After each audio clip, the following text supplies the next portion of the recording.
punctual. In all truth, though, this was not on anybody's part. It was just happenstance at the last minute. So we apologize, but welcome back, everyone, to Dire Bear Adventuring Company and the first episode of our new campaign, titled, for now, The Escorts, but not in the way you think. Or maybe. Lizzie's not here anymore.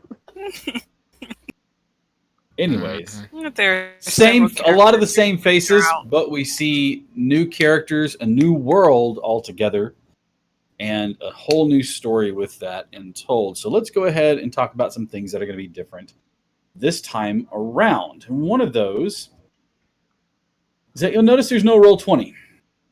That's okay. We've actually planned it that way. Because what there is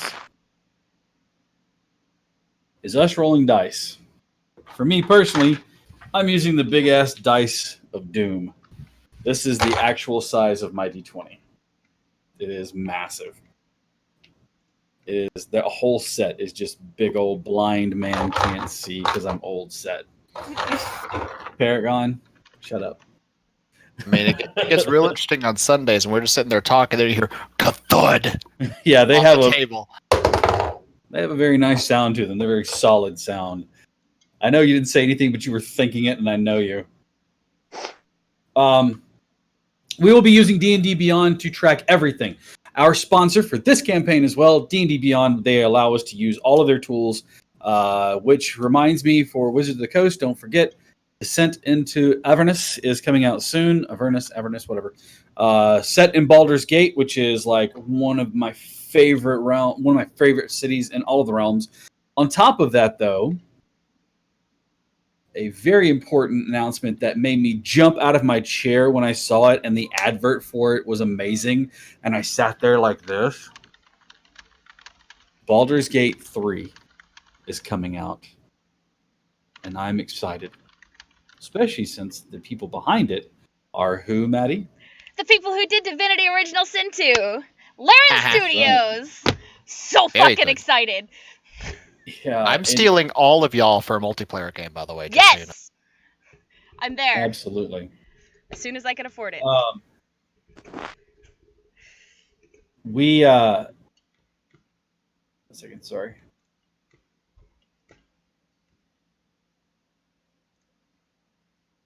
Awesome. We have got a lot in store for this campaign. It's going to be a step beyond, but we'll be growing this campaign as we go. When I say we're growing it, there'll be some new things that I think will be interesting and exciting to see. Beyond that, Dire Bear has been busy over the last month and a half. One, doing this. Two, a partnership with Nerdsmith Network. We are Nerdsmith. They have a Twitch channel. I will be running a Wednesday night game set in the City of Mist. It is a 1950s crime noir alternate universe because racism sucks. But it's a 1950s AU crime noir. Think like a little bit like Sin City with Frank Miller, but it is all superpower based. City of Mist allows for the traditional superpowers. It's set in the city, and the mist is this entity and force that keeps the mundane people from seeing the supernatural, and is also allows for a conduit into the people who have powers. So we are going to be coming out with that soon. Also with Nerdsmith teaming up in through the month of September into October. I want to say like the last half of September or October. I'll double check the dates on there. They're doing basically it's all Descent into Avernus themed or one shots running there. And of course, the very first person that one of the directors asked was, actually he didn't even ask me. I was like, hey, I'd be happy to. He says, I already have you on the list. There wasn't a question about that. On top of that, I've been busy at conventions and running games and parties for people up here at Lucky Dice Cafe. I am now officially here Thursday, Friday, and on Sunday at Lucky Dice Cafe. So if you ever want to jump into a game, Thursday night is a long-form campaign. That means that each week, same characters, same campaign, continuation. Come in, sit down. It's dinner in the adventure, just like it is for Friday night. The only difference is it's a continuation. So we got that on Thursday. Friday night, we're still doing the adventure night. On Sundays, we're still doing Adventure League. Man, we've grown. We had I had 27, I think, is what I told you at last count. That one Sunday where we had like 7 new people show up, and we had just huge amounts. That's really great. On top of that, Dire Bear Adventuring Company will be going to Gen Con. That's right. I'll be at Gen Con running 32 hours worth of Adventure League. I will repeat that again. 32 hours of Adventure League. 2 adventures a day over the 4 days, each one running 4 hours. But I will be there doing that. I'm running the ninth season. It's Moonshae Isles, and this is all set there. If you don't know anything about it, the Moonshae Isles is kind of a really interesting place. It's all the Nordic, Norse mythology, things like that. So it's really interesting, and I'm looking forward to running this. This is the first time I'll ever have gone to Gen Con, and the first time I've run Adventure League at a convention at all. Normally, I run my own stories at conventions, and with that in mind, those of you who are in the Huntsville area and have gone to Hamicon. At last I heard, Hamicon is now going away. This is the last season that they're doing. That was the last event that they're doing. They're not even doing the mini-con that they normally do, which is sad. So if you can, get out and let somebody know that this is upsetting to you and that you would like to see something else come out about this. There may be somebody picking it up in the works, selling it off or whatever, but until I see something happening, as far as I know, that's it for Hamicon. So Hamicon covered, events covered, where I'm at every Thursday, Friday, and Sunday, Gen Con, new things, Nerdsmith stuff. Maddie, what you got? Well, ladies and gentlemen, you're going to want to keep an eye out on Roll20. There will very soon be 3 games during the day of Ghosts of Saltmarsh. These are going to be pay to play, $15 a session, $60 if you want to pay for the whole month up front. US, directly to my PayPal, and I will be your DM. That is our DM. Well, she's over here on my screen, but actually, yeah, that's right. Yeah. She's over there. It is the same for everybody. If you're looking at Twitch, everybody, that's how it's set up. Yay! Speaking of, that's something new. The overlay is now being reworked and retooled in a different way, and thanks to Maddie for all the hard work. That's one of the reasons why we were a little bit behind, because she was pulling all of her hair out. So with that being said, any other announcements we have? I know we've got the Gen Con. We've covered everything. Look for those games during the day for those of you who happen to be elsewhere during the day, or if you have people who are overseas and are looking to play a game, this might be something they can get into the opportunity of. I would like to make an announcement that in September, there may be a couple of nights where we do not have a game. And the reason is because your DM is going to India. I'm going to India for at least a week, maybe longer. I don't know. But what I might try to do is check the schedule and see if I can't work it out. I will be broadcasting live from across the world. As you all know, that unfortunately, Dire Bear Adventuring Company is yet to be my full-time job. Getting there. So as it is, I work for a company that does phone repairs and does small business phone systems.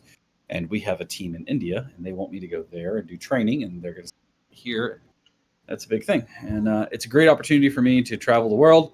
And it kind of dropped on my lap. And so there we go. So, but that is sometime in September. We'll worry about that when it gets there. I'll make announcements, make sure that everybody knows. In the meantime, let's take a quick moment to reintroduce everyone. We have people who are on mic, but not on camera. So we'll start with Maddie, and we have Maddie, who is our host. They are the ones that are she's the one that is bringing all of the cameras up on and has done the overlay, which I think looks great. Even with the part that says who's not on camera, that's fantastic. And then we have our campaign artist, although they draw what they want to, and then I just ask them, hey, can you do this for me? Chief. We have the guy that can drive to here and hit me in the head if I ever get out of line, Eric. We have our emotional support character and player, V. I'm here. Do your best. We have our sassy, borderline naughty God, my brain just went blank. Molly's back with us, and we also Borderline have Lottie? Okay, look, the we gotta consider TOS, okay? let's not lose our affiliate because of things. And then we have the master of quips and puns, he who we would not have some of the laughs if we didn't have him, Steve, who is also playing with us. We will get into character introductions. We'll get into character introductions as the game goes on, but in the meantime, let's go ahead and talk about the world that we played in the last campaign is called Kyreth, and Kyreth has not gone away. We just put it to the side for now. Welcome to the world of Edgermon. The realm that you're playing in is a much smaller one, kind of hourglass shaped, and in the middle of it is a large swath of desert that varies like northern Africa. There's part of it that's rocky with not a lot of sand, and then there's very sandy dunes and things like that. This place is called the Hannock Waste. The Hannock Waste was once a beautiful kingdom, but due to the battles that raged with both magic as well as siege engines and vessels and things like that, the kingdom was laid to waste just over the battle. Ruins still exist there, and there are nomadic tribes that know how to navigate the desert and keep themselves alive, and they do so. And it's not hard to find them. They know where all the watering holes are. To the south of the Hannock Desert lies the largest kingdom. It is called Ganelon, along with several kingdom or city-states that are there. Ganelon, think, is more like parts of it are a lot like the French, like France. The temperate, the climate is more temperate as you go further south, but towards the west, it's much more tropical. To the north, you have various kingdoms, but the most notable is the farthest north. There is the Endlemus Peninsula, and across the way is Walsh Island. And Walsh Island is a lot like Greenland. There are some vegetation, but not a whole lot. It's very harsh land where only the hardiest of people live. There are islands and archipelagos off to the east and west coasts from the mainland, including an area where one of our players is from. But as we draw on, the major thing to notice is that the area of Edgermon has little to no magic. Magic exists in ritual and tradition, but as a form of casting and wielding magic, it's not really a thing. The old traditions are held to, and what is transcribed down has been ways to make poultices and salves for healing, mixing alchemical potions for the effect that you're looking for. But magic as a cast is kind of gone. 1,000-year celebration is taking place in the city state of Prestigio. Prestigio is a city of wonder and sights. Most of it is full of inventions, clockwork, steam powered, and just various inventions and ingenuity mankind has seen. Let me mention that, by the way. The races that we're used to in Dungeons and Dragons don't really exist. It's just humans. There are humans that are shorter, humans that are taller, humans that have traditions steeped in the way that they look, the masks that they wear, the vestments that they carry. But everybody's human. There are no elves, there are no dwarves, there are no halflings, no orcs, goblins, things like that. It's humans. Lots of humans.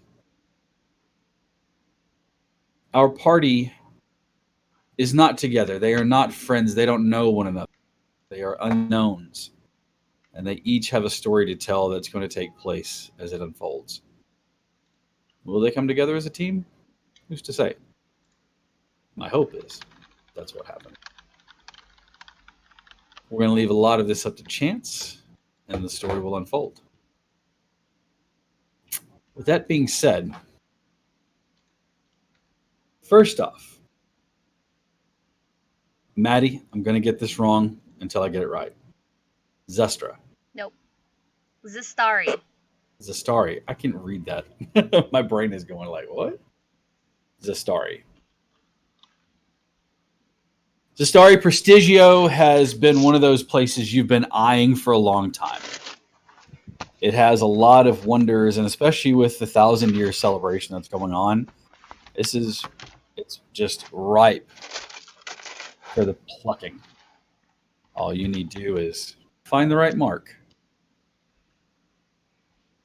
You've been in the city for a few days, and it's been going well for you. But you're starting to get bored. There's not a whole lot going on, and most of the people that you're looking at are just hapless rubes. Nothing more to see. But still, you keep your eyes on the market. You keep your eyes on the celebrations, the carnival that's going on, the sights and the wonders. But the whole time, and I'm going to try this again. Saitiel? Yeah, actually. All right, good job. Yay. I'll mess up the story, but like get Saitiel.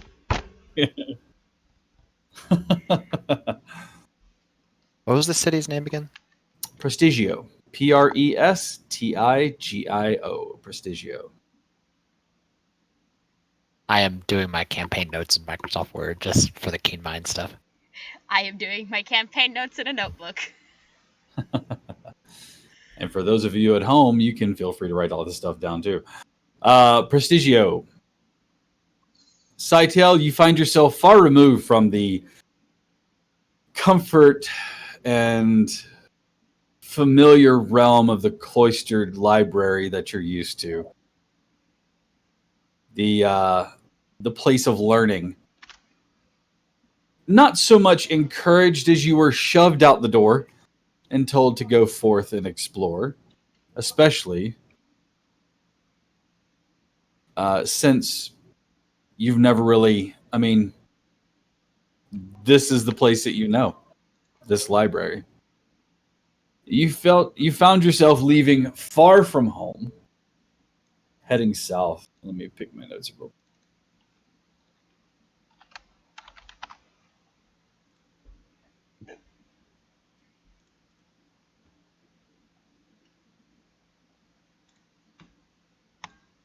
Yep, you find yourself leaving Jopus Landing, which is a port city on the northern side of the Hannock Waste.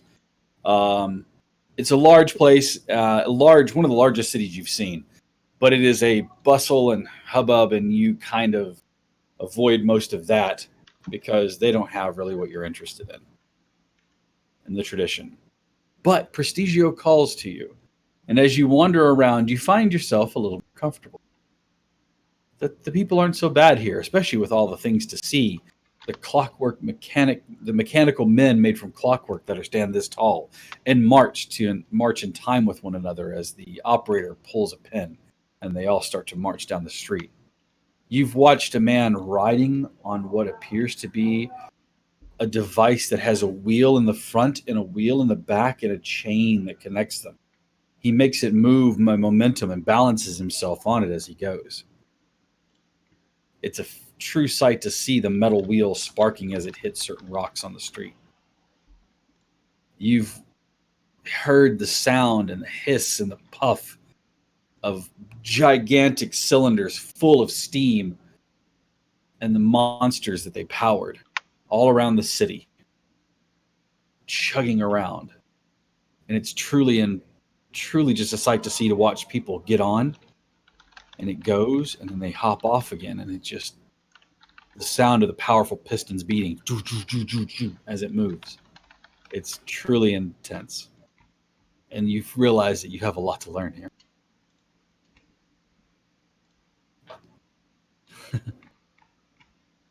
Ezra. You find yourself in Prestigio as well.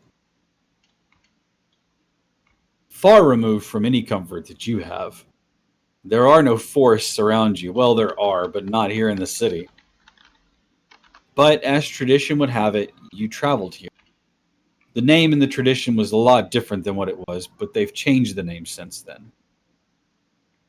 But as it is, you're still here. This is your naming. This is your place. This is where you make your mark on the world. Or at least that is how the tradition goes. And who are you to buck tradition?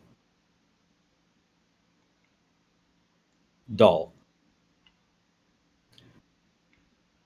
Fish out of water doesn't even explain what's going on with you. You haven't even made it into the city proper, the market. You've been huddling around the outskirts. You had word of something that struck you as wrong, the strong and proud noble bird to which you yourself are drawn to. You've heard that they have been captured and brought in or being sold. And against the tribe, but still marking tradition as well, you've set out on your own sort of sojourn, your own mission to drive forth and see what's going to happen here. You've taken up this mantle and the calling that is there to help free the beasts in this area, if they are indeed being trapped and held. Tangaroa, you also embody the term fish out of water, but almost literally. Much like the others, tradition finds you leaving the islands we're so used to migrating from one to the other and landing on Port Awapal. Can you spell that for me? Awapaal. Awapaal. Awapal. The Port Awapal was comfortable. White sandy beaches, clear waters, palm trees that you're familiar with. The people there dressed in loose clothing, and it's very, very familiar to you. However, you saw the advert for the 1,000-year celebration, and something drew you there. Something about it was... You couldn't quite put your finger on it, but it was like a need to go there. A driving force. What's really impressive is that you almost know nothing of mainland culture or its traditions or its normal everyday societal happens. You are as uncomfortable as you can be, but yet that pull, that something there, it's almost like the chant or challenge that you would hear in one of the battle dances. And you find yourself going there. The overlay went all wiki. No, I know. I was trying to rename okay. it, and it took me to it instead of just letting me rename it. All right. And last but not least, Mellow. Yeah. There's a party. What more reason do you need? There's a party, and you are sure as hell not going to miss out. And so you find yourself also in Prestigio. Now, Prestigio lies north of the Hannock Desert, outside of the far to the west of Jopus Landing. So some of you had a little bit of a trek. Others, you didn't. There is a sound of a horn. Yo, oh, sorry. Thought you were raising your hand. You're moving your light. There's the sound of a horn that fills the city. It's a deep, bellowing cry from the top of one of the towers. Toot toot. It's low and sonorous, not toot toot. Toot toot. You hear...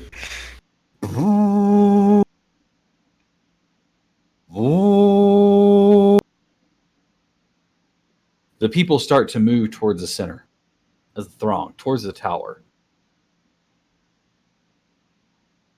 Dull. The throng of people are moving towards the center. They seem to be moving towards the sound of this horn.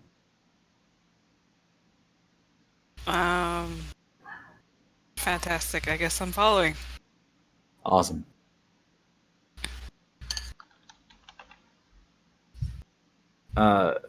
Saitiel, you find yourself in the marketplace, and all of a sudden there's jostling and shoving as a horn is blasted on the top of one of the towers. You seem to be moving with a throng of people against your will. You're just kind of trying to keep yourself upright as everybody is moving. I'd like for you to roll a perception check. Hey, guess what, people? We're rolling our dice.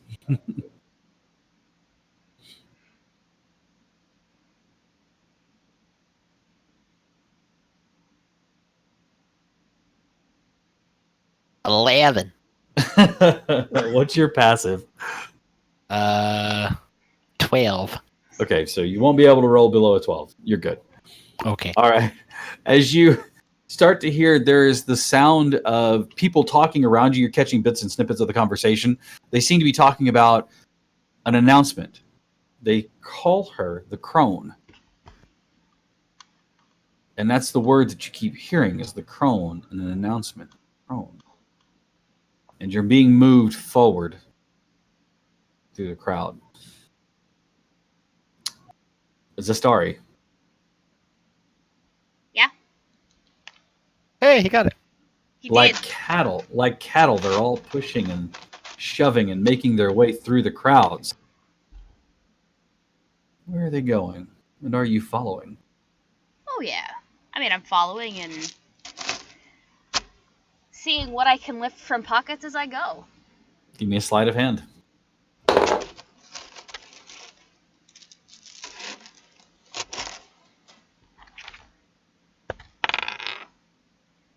That would be a 9. As you go to reach a pocket, it's not that they notice, but somebody else bumps into the particular pouch you were trying to gain access to. They turn and look, but you quickly remove your hand, so you're not seen. But that wasn't as a successful attempt as you would have hoped for. Ugh. People are so stupid. Well, Tangaroa, this is interesting to you as you start to see people moving through the place, and you heard the horn. It's a very familiar kind of sound, almost like a conch sound, or conch sound.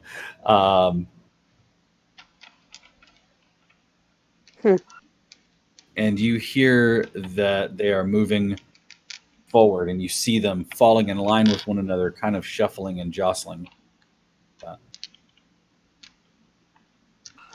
Yeah. Definitely go follow. I just imagine he has like this gleeful look on his face as he starts to move through the crowd. Yeah, no, he like there is not a moment of consideration. There is like, yeah, we're going. Okay, this is the thing we're doing. Let's go. Okay, then.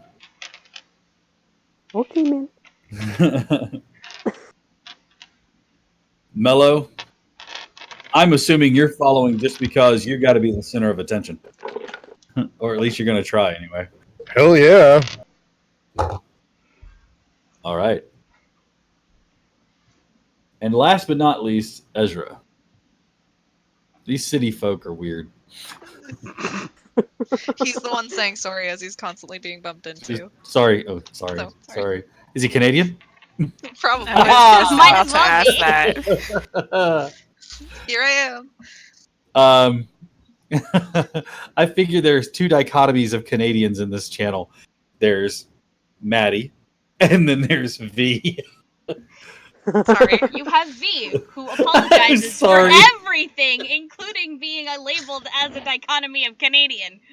And then you have me, who is just unapologetic about everything. Maddie's almost American. That's how bad it is. Anyways, 90% you see of my the gaming throng. career. You see the throng of people start moving forward. You're not unaccustomed to crowds, but it's a little tighter packed in there, like dull kind of. It's a little tighter packed in there than what you want to, but you can kind of follow along at the throng at the edge of the throng. As you watch, though, finally you're all the jostling and bustling and everybody moving like a wave of humans through this crowd seems to stop as you find yourself in a large courtyard. A tower that rises 70, 80 feet in the air. Atop it, you see a large horn. Standing at the base of it, you see three figures. you see a man dressed in heavy armor.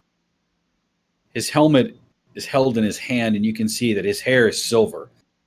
His beard is also silver, but despite that, he doesn't seem to be old. He doesn't seem to be infirm. As a matter of fact, his figure and the way that he holds himself, constantly moving his head and scouring and watching. One arm holding the helmet, the other one on the pommel of his sword, ready to draw it at any moment's notice as he watches back and forth. Standing next to him is a young woman. And when I say a young woman, I mean a girl. Maybe 9 years old. Maybe. Hello, baby. Next, yeah. She seems, she has blonde hair that falls in curls.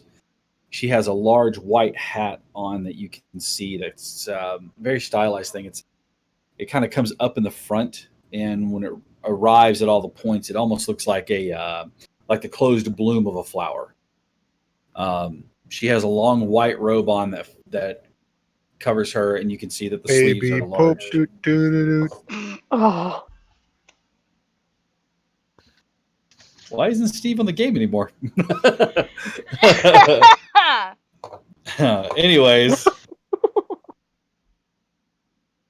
Anyways, I'm sorry. That's got to be what her note is That's now. it. She's baby Pope She- in my notes now. baby Pope. Thanks, Steve. 10 out of 10. Long, I'm sorry. large sleeves that seem to droop down, and she keeps her hands, and they kind of almost cover her entire hands. They come up to like her fingers. You can see red hemming at the edges of them. Next to her stands an ancient woman, stooped with time. Her gray hair is thin. Her face is wrinkles. And she, even though she seems stooped by age, there's a power about her that just kind of makes the crowd fall back in awe, and they watch. She steps forward and she says to the crowd, even though there's no way to amplify her sound, she hits the staff once that she holds, once on the ground, and the murmur comes to just a stillness. She looks out across the crowd and says, "We'll be taking the journey. 1,000 years have we been here. And now it is time to shift. 1,000 years of protection. 1,000 years of safety for all. And 1,000 more with the passing of the staff. This child will be the new catalyst. Her title will change when she reaches the appointed place. Her charge is being overseen by this man." and she points a staff at the knight. His title is bared as the warrior. Not warrior, warrior.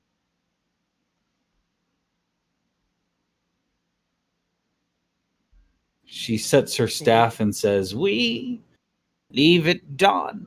The procession will take us as far as it will go. Any and all who find themselves brave and worthy enough to make the journey, please feel free to do so, as is the tradition. Tonight's feast is being held here in the main courtyard. All are invited. Let the festival begin again. She taps the staff once more, and she and the child and the knight seem to disappear back into the tower as the door closes. And as they do, there is an outcry from all the people of cheers and jubilation and things like that. And you start watching as people from the throng start moving tables in, and pretty soon, like within 30, 40 minutes, there are tables laid out. People are playing music, and while most of the throng is still there, it's dispersed enough that there's room to move in and about. It seems like the celebration and the festival is citywide, not just here. Eventually, night starts to draw in, and the door to the tower opens once more. The stars are out in the sky as the moon is high, and you watch as the girl, the old woman, and the knight take a seat of honor, first table closest to the steps. What would you guys like to do? I do have a question. Did you say that the title is Catalyst? Catalyst. Catalyst. Catalyst. C-A-T-A-L. Catalyst. Okay. Yes, Catalyst. Gotcha. Sorry, I have a funny accent. It's not catheter, I promise. It's not catheter. Mm-mm. I'm good, thank you. Catalyst, crone, and worrier, not warrior. Make sure that we know that. What are you guys doing? The evening is there. There's drink. There's food. There are tons of people. And you can see that there are people who are moving by the table and they're leaving little gifts or little items. Most of the items that you see being left at the table seem very practical for travel, like wrapped rations, a backpack, rope, comfortable pairs of shoes and things like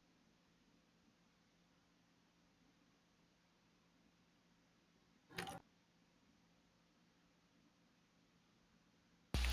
Wonderful question. Saitiel she's gonna go find some food. Easy enough to do. The tables here are laden with it. It seems like you're not sure who made all the food, but there's a lot of food, enough to feed pretty much everyone.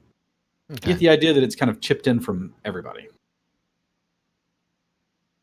He's gonna find a table that's kind of close-ish to that head table. Mm-hmm. He just kind of wants to observe those three for a little bit if he can. Sure. He's curious. I'd like for you to give me another perception check as you find a seat, although you have to kind of wait for a few moments, and you finally are able to sit where you can see the three figures and you can kind of see people going by. 13. You see the crest on his armor. Doesn't mark him as part of a... he is not a noble, he's not part of a noble house. He's one of the ones that they named as honor bound. Give me a history check. Sure. I'm good at those. I say as I probably roll low. I say as I do not roll low. That is if I can math, 22. 22.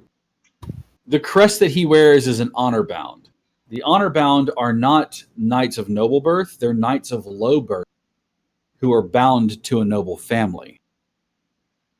Which, given the history that you know of this celebration, because it's there, it's not unusual, but it strikes you as unusual because you would think that something of this importance would be a noble family member. But this isn't a nobleman. He's a lowborn who is knighted and honor bound to a noble family. And he is referred to as an honor bound. Noticing the young girl, she seems to be with her head kind of down on the table like this. Every once in a while you see her eyes close. Then she kind of jostles awake. And then she'll kind of put her head down and jostle awake. Zastari, what are you doing?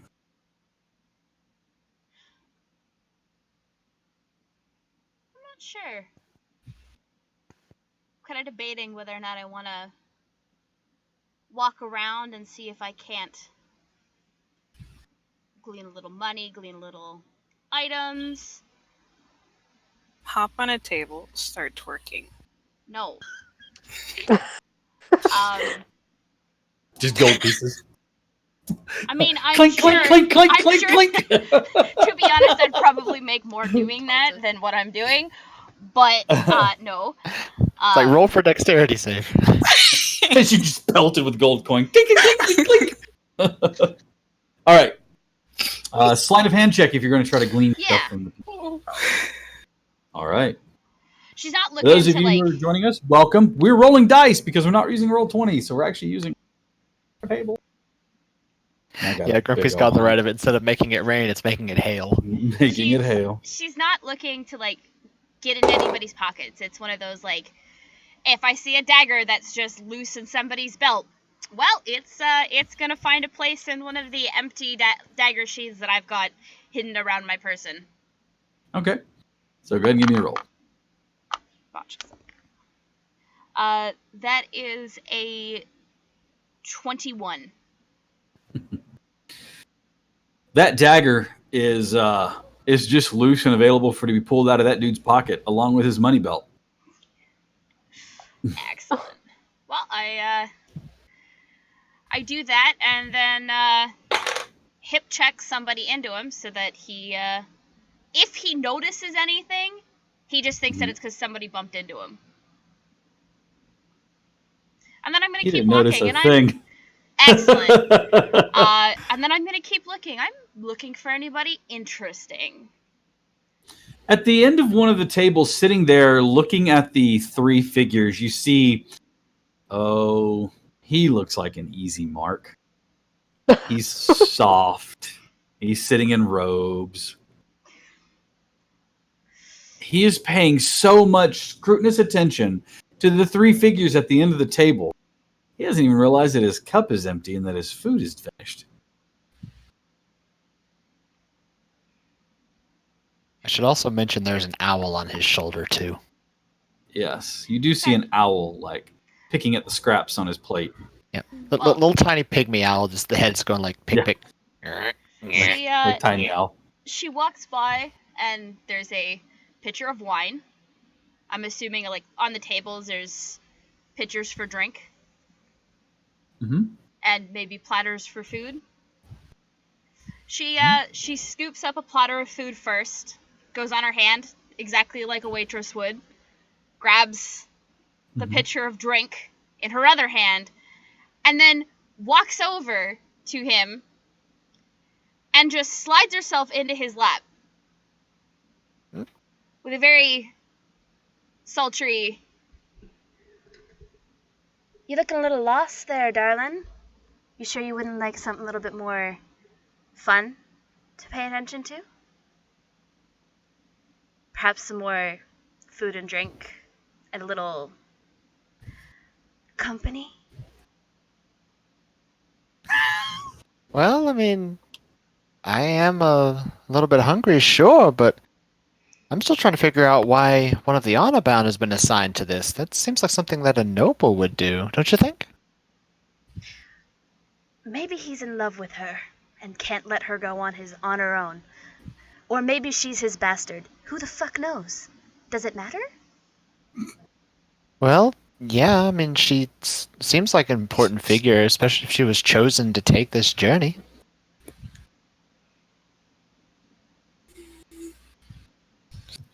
I love him already. Oh, man. He's so innocent. Truly. I feel bad. I feel bad. She's gonna set the platter of food down in front of him and set the drink down. God damn it. And then just kind of mindful of the bird, kind of just wraps her arms around his shoulders. You're worried about a child when there's a fully able-bodied woman sitting in your lap? Were you having trouble finding a chair?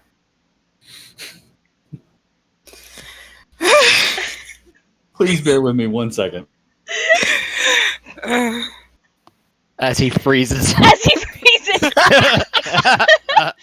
That's why I said bear with me 1 minute, because I was switching my networks. You guys were all... Okay. so I was Okay, switching networks. I'm fixed. So I was like, Are you home? I'm home. I'm Okay. fixed. I'm Hey. proper. Okay, bear with us, guys. This is gonna get a little messy. Give us 2 seconds as we get with this. So welcome one and all. If you have just joined us or if you haven't been paying attention, you notice we're not using Roll20 because we're actually rolling I'll be back. actual I'm gonna dice. turn on my light. There's my gigantic dice that I'm using. We are actually using D&D Beyond exclusively to keep track of everything. When I say everything, Go. everything. Hiya, Steve. My background, let's not talk about it. I'm the DM okay. now. Yeah, you won't be Oh, too much no. longer. Blech, longer. Oh my god. Overlay. I I'm swear to Zastari, you guys, stay there. apparently. Rotate characters. Okay, I'm back. Yeah. Hey, I'm Sidetail now. Nope. Re. Give it a second. Another innocent character from play. Perfect. I just got a message saying he's a fucking innocent cinnamon roll. He is. He Yes, is. Sarah, he is. he is up to a point. He's not dumb. That's Are you sure? not what they said. They Are said you you were sure about innocent. that? His attention is focused on something else right now, so Damn it! does not compute at the Get to moment. relaunch. Okay, there it goes. No, I don't Wait, have to does- relaunch. does- I forgot to friggin' put the. So you notice how everybody's names kind of glow, except for Mellow. Steve's. Yeah. So you can't really see Mellow. No. See, it doesn't glow because he's mellow. They Shut call him Mellow Yellow. We need to make his name yellow then. No, you are not. You are not ruining Dude, what the was aesthetic that? of this overlay. I mean, really, don't- that was just so you can have some contrast with light to dark, and Where it is didn't everybody? work. Make sure I've got actually everybody in the Mhm. right spots as I'm. I still have the overlay file up. Oh my. Thank fucking god. The stream did freeze on Steve's face. That Yeah. odd smile. Did it really? looks It creepy did. as fuck. Gorgeous. That's great. Oh my god. This is a fucking. There we go. We're back. Episode 1. I mean, it's basically it, yeah. I love how our session 0 went so well. By the way, if you'd like to see the session 0, join our Patreon. It is a Patreon only. It went Thing, well once we get because it. I didn't have to do all this changing in the middle You of didn't have to do all this stuff. fucking Sorry. game. So if I- you join our Patreon, you can actually get that along with information from me about how to be a DM and make your own world, create crazy stories and craft things and like craft Okay. things in your mind, not craft things. I suck with glue. Mm. Tastes good though. All right, so what? You can say it sticks with you. Yeah, it's almost worth the bowel obstruction. All right, That's so a pretty tacky joke. It All right. works. all Okay. right. I'll say, believe it or not, his wisdom and charisma are both the 14. So He's just Believe it or focused on else. something right now. he's focused on that and doesn't seem to be paying much attention. Well, I mean, that's fine. Cause All right. I mean, you where's can that sit bag there of if you books want that to. I know you have? Out of character, me as a player know you have a bag of books. Where is it? Probably hanging off the back of the chair. Okay. Probably, yeah. She's going to, since her hands are right there, she's gonna rifle through his bag as quietly as she can, since he's clearly distracted by the head table. Does Tonka notice this? Give me a perception check because it depends on where Tonga's at. I assume Tonga's moving around through the crowd, like tasting Yeah, and he's sampling he's looking food around. and drink. You need a sleight of hand check from me. I will need a sleight of hand on the perception from both Satael and Saitai Chicken and from Tangaroa. Well, that is a 17 DC to catch me. Okay. Okay, I need to. A reboot 17 to Beyond. catch you? Fuck. It was Perception going. check. 14. Yeah. So close. Trying to add the owl, but it's just spinning its wheels. There we go. Hold on. I forgot to add the owl as familiar. Add. Done. Okay. Are we still seeing it freeze? Is that just me? +3. So I get a +2. Owl gets +3 with It's advantage. not. I'm not dropping frames. It may be a Twitch issue because it was happening earlier. All right. Let's keep an eye on it then. Yep. No. So, Neither of us notice it. neither of you? No. All right. In any particular book or just whichever one you can grab? I'm looking for a journal. All right. Something handwritten, and I'm looking for a journal. I don't want his text. I don't give a damn about the text. I want to find a journal. Which one? There's more than one? He has a lot of books. He has more than one journal with him. He has 3. He Well- has a personal journal, he has a historical journal, and he has a magic and traditions journal. Okay, well, which one's the smallest? The personal That would journal. be the personal one. Then Yeah. that's the one I want.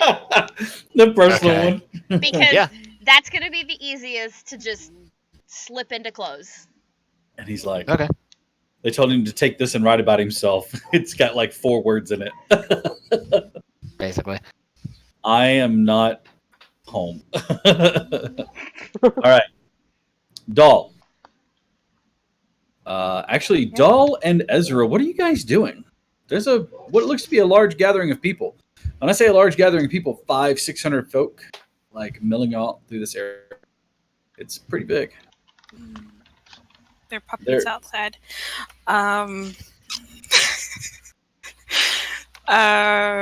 Through my mic. You can hear something. I had I knew what Doll was doing, and then I looked outside, and there are just 2 little puppies running around. You got distracted. He'd be basically like prowling through the crowds. He's not entirely comfortable with all these people around, so just so he's just trying to figure out the situation. He's also slowly making his way towards the food because he definitely wants that.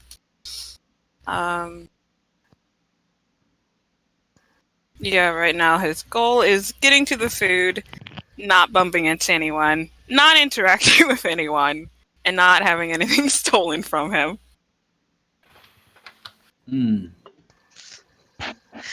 Ezra is stuffing his face. There's, He does a just little, at the end of the table going. yeah, He like sees something he's never seen before. Grabs him off the table and just starts eating. Yep. Yeah, that would be Ezra right You now. always make the hungry children. At least it's not dirt this time. Or mud. True. Or Dirt, flowers. He'd eat a flower. You ate Okay, an fair entire flower crown. Okay, that was Grimly. I'm saying Ezra would eat a flower. It's a plant.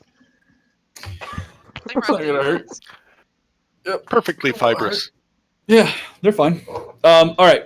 So Ezra, stuffing face. Doll, trying not to get your shit taken and eating every once in a while. Yeah. All right, that leaves us with let's see. And Tangaroa is kind of moving through the crowd, like sampling stuff, but not necessarily like stuffing his face. Yeah, he's very like he wants eyes on everything. Like he's very curious. He is trying everything to see like what he likes. Once he finds something that he likes, he's gonna sit down there. All right. Kind of gross, just shoving his hands into everything, taking a bite, but So like just about like everybody else. Yep. All right, that leaves us with one last person. Mellow. I am schmoozing, baby. I'm looking for someone almost as interesting as me and comparing stories, comparing scars. Seeing who I can drink under the table. Give me a charisma check. Alright. That will be a 22. Okay. you look around and you notice that there is a group of young men and women, all of them jauntily dressed. They have not full masks, but half masks that have like feathers on them and all sorts of things. Their outfits are beautifully decorated with like just splashes of color sewn in, almost Harlequin like, but not quite as patched. But you notice that they see you, and man, that your attention beelines right to them. As you walk up and start to schmooze, they're impressed by whatever story it is that you're spinning, whatever tale it is you got. One of the young women introduces herself as Hawk, Hawke. She has fiery red hair that's piled high but is long on the back. Like it almost has a clip in it that keeps it like up on top but then long. You can see that she has a pair of scimitars on her side. She has her hands crossed over her chest as she's listening to you tell your story. And then she says, I'll tell you what. You can drink me under the table. I'll give you both my swords. And with that, she whistles, and you watch as 2 cups are brought over. She takes them off, hands you one. And she takes the other. Slante. And she holds hers up. I need Constitution saving throw from you, sir.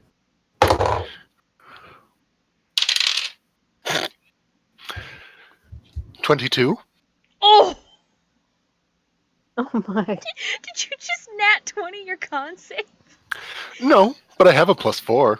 Jesus fuck. 10 out of 10.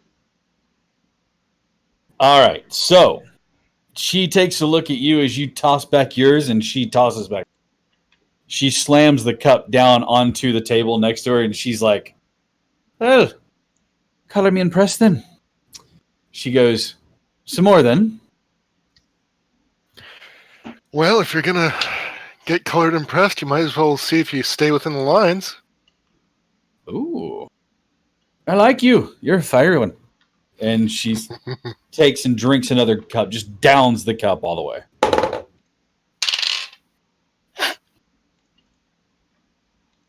How bad?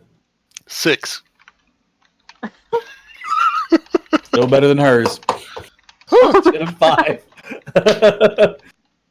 You both drink the cup, and you've both had some drinks beforehand, and as you kind of wipe your chin, you realize you had a little spill down. She takes the mask off, and you can see she's got that were hidden in the mask. She's got green eyes, and you can see a smattering of freckles across her nose. She looks like she's like right out of her right in her 20s or so.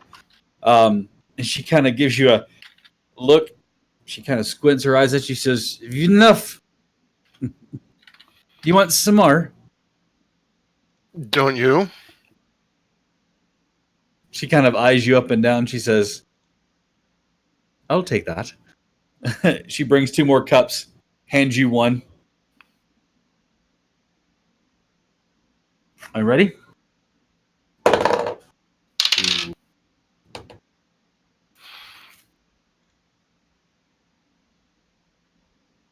What'd you get? Nat 20.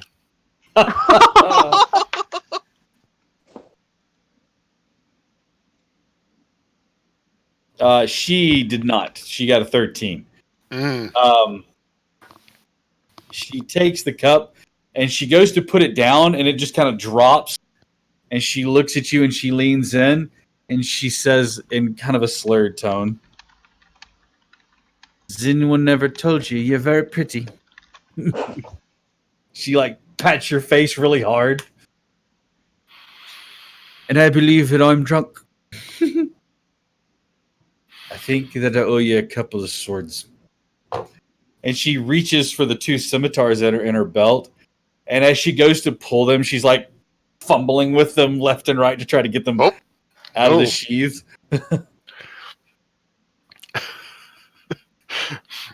I at least give her a hand to make sure she doesn't fall on the floor, because that would be a bad cut.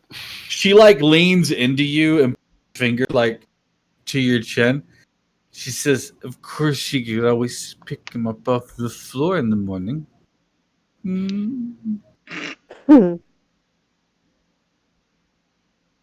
Just like those swords, you're a sharp one.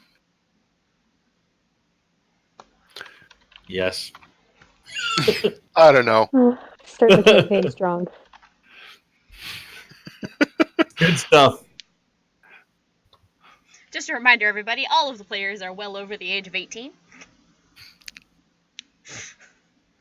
I'm 4 years old. I'm a high guy here. Oh, jeez. Nobody believes that. I'm 12. That is slightly more believable. Okay. Really big 4-year-old. Leap year. Just rises up. Look at the little baby. Wah! Now look at the big baby. Wah! Whoa! We mature quickly. All right. She has offered you a room for the night in so few words. Sounds like a good deal to me. All right. Wow. Arm in arm, away you walk somewhere else for the evening. The night draws on further. Satael, Zastari, what are you guys doing? I mean, Zasari is trying to get his attention away from the head table and is not succeeding. All right. And I'll then give it another you know shot. what? She's got one idea. You know, if you're so interested in that head table, why don't you join them on their journey tomorrow? Well, that's the plan, actually. I was going to go and ask if I could join them, at least in a little while. Well, what's stopping you now? Besides, I know very well where I'm sitting. Well, I mean, he just sort of leans back and gestures to Zastari. There is a remarkably beautiful woman in my lap. So you did notice. Why wouldn't I?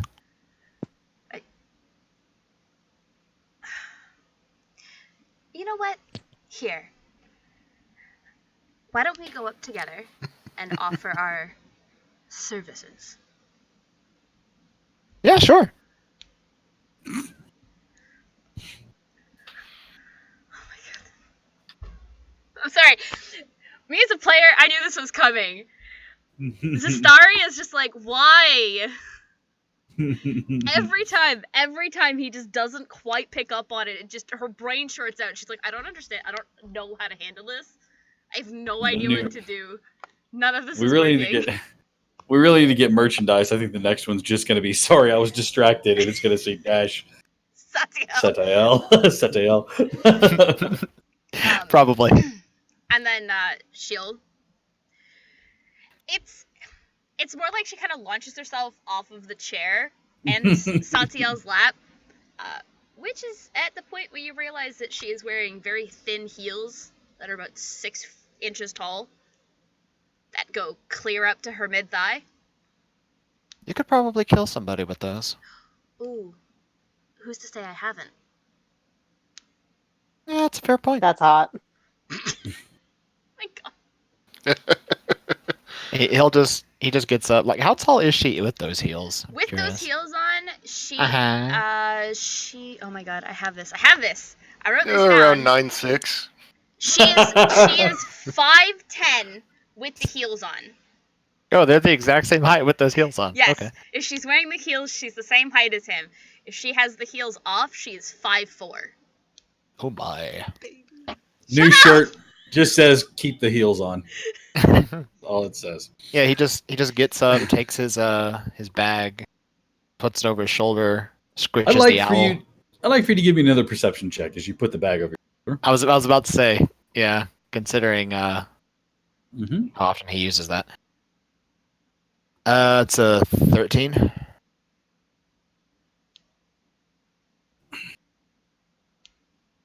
Something's not quite right. Would you hold on a moment and he'll like look in his bag and While he's looking, she kind of adjusts the book from where it slipped into the back of her shirt. Mhm. Kind of it's slipped between her back and the bustier she's wearing and the shirt. So Okay. if you put your hand against her, like between her shoulders, you're not going to feel it. You're just going to feel the bustier. But that's I where the got you. book is. That's where she's keeping the journal. I think I dropped my notebook. He just sort of looks around for a bit. It's getting a bit dark. You really think you're going to find it now? No, I have pretty good night vision, actually. Everybody But has the same kind of night vision. It's night vision. No, mine's pretty good. But it would be easier to look when there's less people. Yeah. And I'll even come back and help you look in the morning. Oh, would you? That'd be great. Thank you. I appreciate that. Oh, I'm sorry. It's terribly rude of me. My name is Saitiel. It's a pleasure to meet you. I'm Zastari, and I assure you, the pleasure's all mine. It's a pleasure to meet you then. And he just sort of goes, Zastari, Zastari, Zastari. That wouldn't happen to... I'll get back to you on that. And he will head to the table. She's clacking along behind him. Fascinating. Tangaroa. At the end of one table, you see a human. Does Ezra have his mask like on the top of his head? Does he have it like on his head? Does he even have it out? On the top of his head right now, yeah. Yeah, on the top of sitting on top of his head.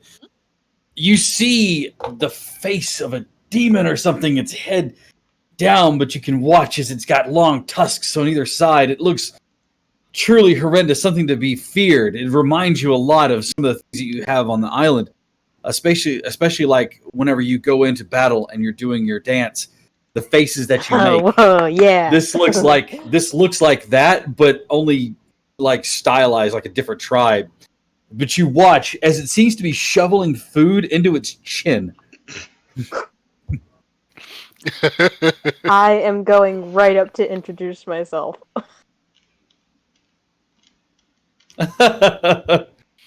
Very excited. Very big, booming man that is like... Are you native from around here? All I can picture is Ezra looking up and his mouth is just like full. So like a bone sticking out of his cheeks puffed out with food. Little bit. Just full of grapes. Just spits them out in a straight line real quick. Hungry boy at all times. Hey. Just says something funny. Machine gun fire of grapes. Just opens his mouth to talk and just a little bit starts to. No. I really wonder which one of you knows the customs and cultures of the mainland. He's making wine in there. For later. No, Ezra will quickly chew and swallow his food, just like shake his head a little bit, like, no, He will immediately invite himself into the close proximity, like pull up the chair next to him and sit down and be like, so would you mind telling me where you're from?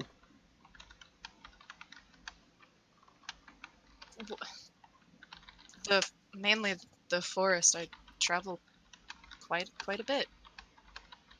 The forest. You know that the name of it is, well, what the most commoners call it is the Barren Wild. Or the Barren Weld. Barren Weld? Barren Weld. Yep. Otherwise, Ezra spends a lot of time on the water with his mom. So, from the Barren Weld, then out to sea. Interesting. Sorry, I couldn't help but come over because I noticed that mask of yours. It looks quite brilliant. Like, tell me a little bit about it.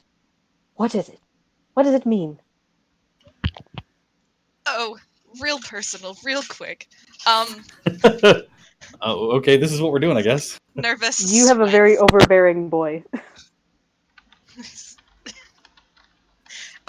It.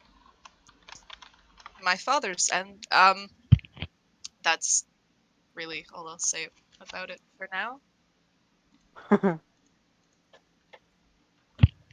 Just like calmly eats more food a little. Oh, wait! Before you enter, let me show you mine. And he like he shows uh his sort of the battle mask that he has, which is carved. It's carved from some sort of wood, and it has the very long, like sort of banana leaf pieces that go behind from the top of his head and a couple on the cheeks. It's very fish-like, and it has long strands of like grass hanging from the front that would go down past his chest. He's like, this is from my people. Did you make that yourself? Did I? No. I wish. It's very well crafted. I don't see why. Could it be? I don't know. Awkwardly. Doll, you've noticed that there are a couple of individuals that are comparing something that you have in common with them. Mass So sizes. yours is very different from theirs. Well, I'm going to assume that he's been able to grab some food. Like, he Oh, yeah, probably doesn't absolutely. even get a plate. Just like two handfuls of whatever he's He's got a chicken leg in this hand and like a handful of grapes. He's yeah. So. Which honestly is what most people are doing. Nobody's really grabbing plates. Most of it's being just torn off in pieces and chunks and picked up and just moved about. Sanitary. Everything's finger food if you're brave enough. Yeah. He'll see the mask, and that will kind of be like, "Oh, hey, I have one of those too," and he'll. You guys have masks? I got a mask too. He'll go over, but not really interact. Kind of just stand near and listen in. As he's wearing his. Yeah. He's not trying to say look over here, but Notice me. Hey. He sticks out his leg. This picture suddenly like leg on table. So where Ezra's mask has the horrific face with the long teeth and the shaped eyes, and Tangaroa has the battle mask with the fronds, the palm fronds, and everything. You both look over, and it's not hard to miss. You see, how tall is he?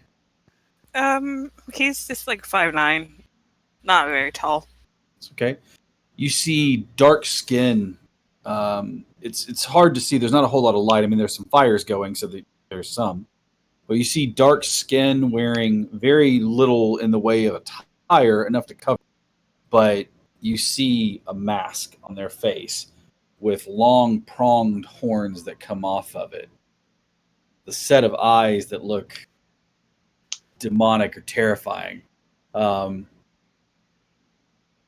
You see this person wearing a mask. Now, you would know, Dahl and Ezra would know that certain tribes hold a lot of importance with the mask, that they are a story as well as, a piece of their attire. That the mask is something that is hold true, just like with Ezra's being a very traditional and important part, and the same thing with Dahl's mask, and the same thing with Tangaroa's mask. But they are all, they're all based in tradition, so you would recognize that, but you may not recognize the story behind the paint or the markings or that. But it's all some sort of a common thread between the three of you.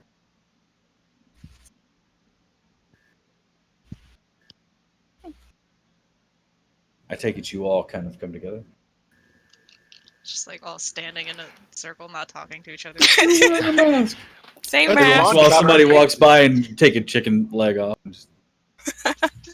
The night goes on, and eventually at the head table, you watch as the night rises, and he picks up the young girl in his arms, and the crone stands and like puts her arm on his, and the three of them make their way back into the tower, and the door closes.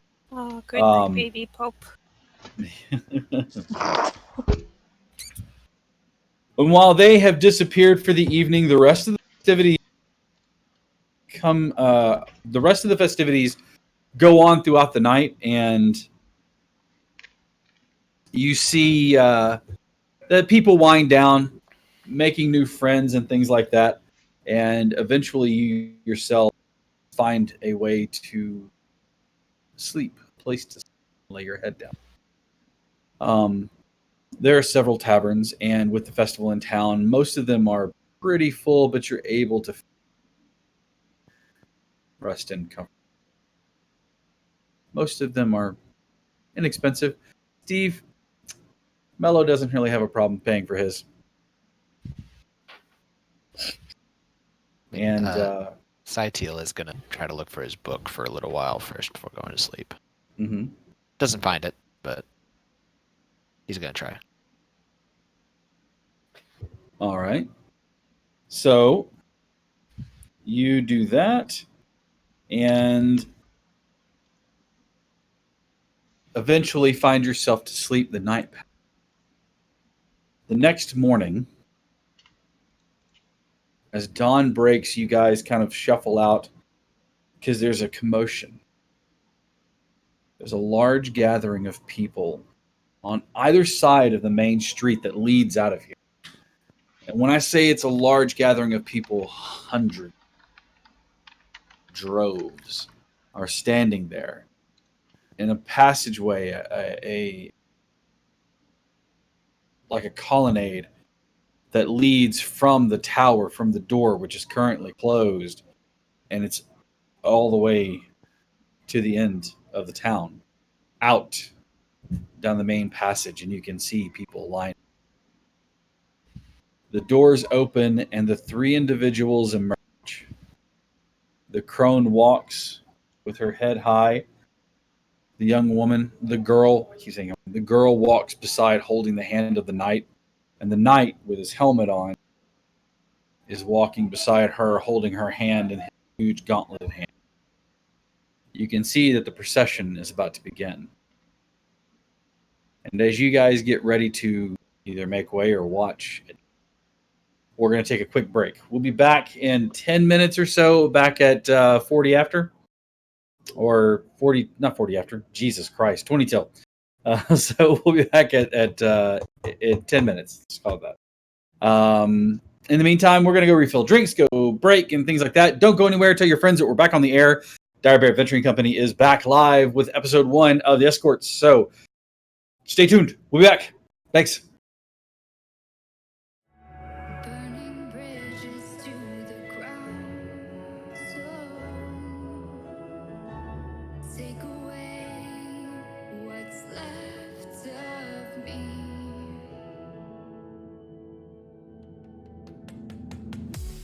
Blinded by the ones I lost, connecting lines of which we crossed,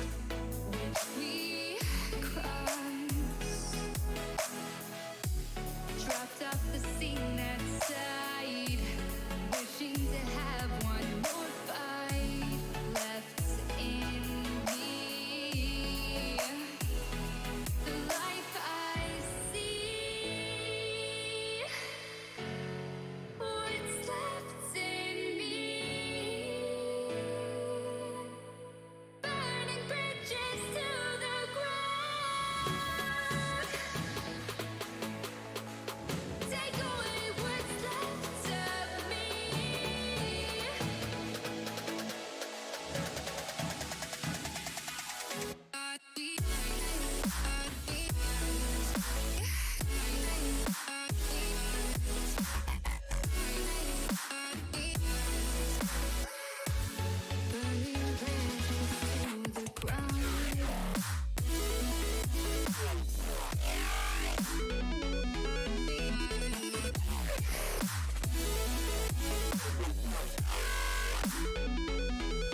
connecting lines is what you planned. After all, let's take a chance. Turning dust into diamonds, turning love into guidance. A second chance, let us commence. That's what I love, the life I see. What's left in me?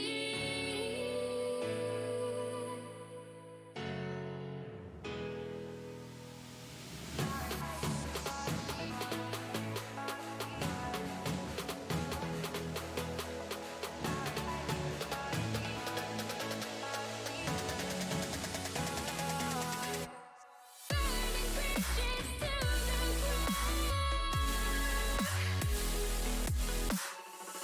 Take away what's left of me.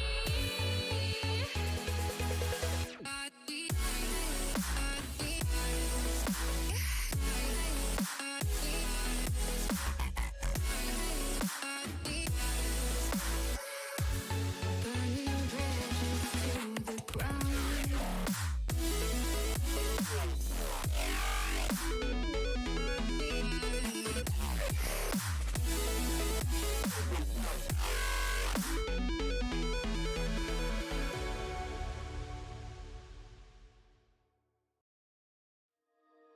I'm just enough to make you smile, and you need me to hold you close, and all your fears that you dream of will disappear and flutter on.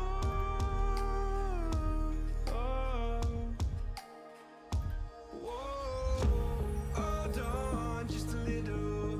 We'll meet right here in the middle ground is where we'll stand. Let go of the brittle, 'cause you'll find life is a riddle that we're not meant to understand.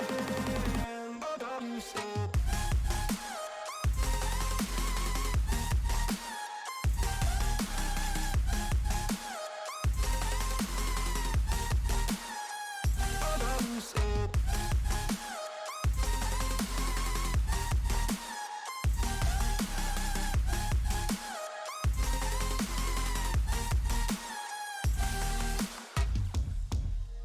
just look on,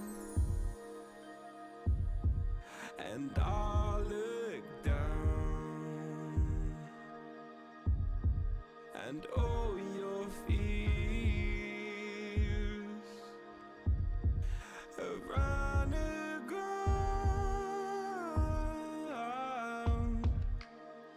Then you said, all I ever wanted was to love like this. All I ever needed was to feel like something more than a closed door flat on the floor. I can offer so much more. All I ever wanted was to feel at ease. All I ever needed was to get up off my feet. 'Cause I believe in love. Hold on just a little. We'll meet right here in the middle ground is where we'll stand. Let go of the brittle, 'cause you'll find life is a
back and forth has got me so messed up. Don't ignore the signs. We've had enough of the whole damn thing that we got going. You hold the strings without me knowing. Why do I have to suffer through the thinking? Why do I have the feeling that we're sinking? I need to find a way. Find a way. Find a way. Find a way out. Find a way.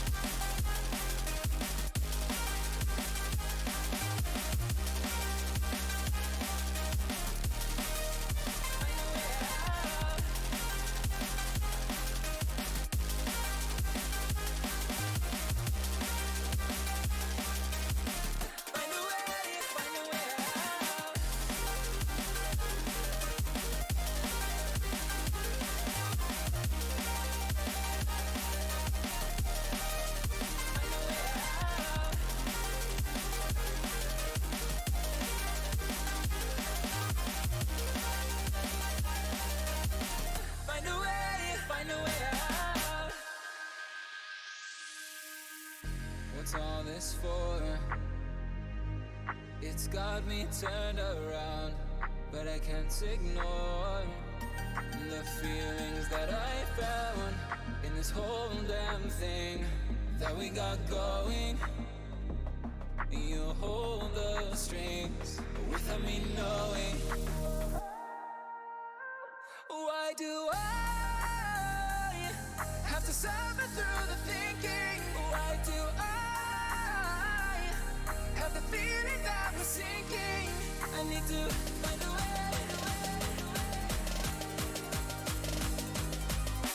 Find a way. Find a way. Find a way out.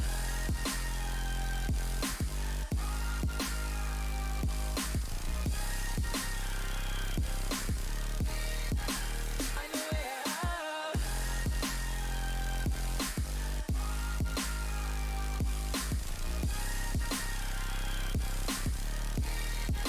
Find a way.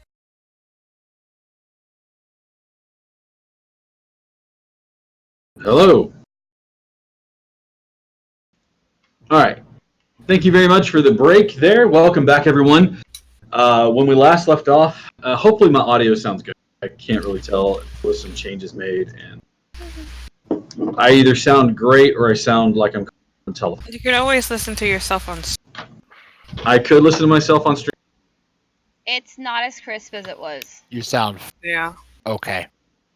I sound okay. Which is a Overall. severe step down from what you were before. Yeah, because my mic is some. It's because I made a change to something, and give me one. I'm going to drop audio.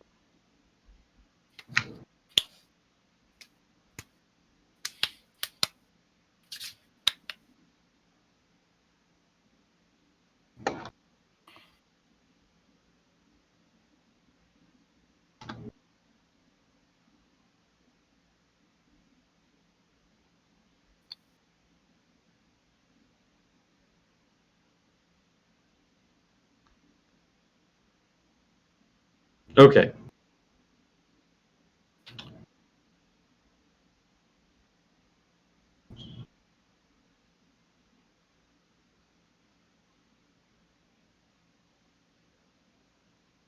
All right.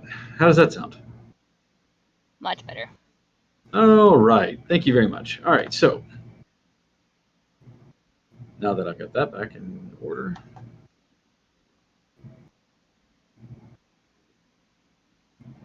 The day has broken, and you can see a large procession of individuals lined up, all to make the trip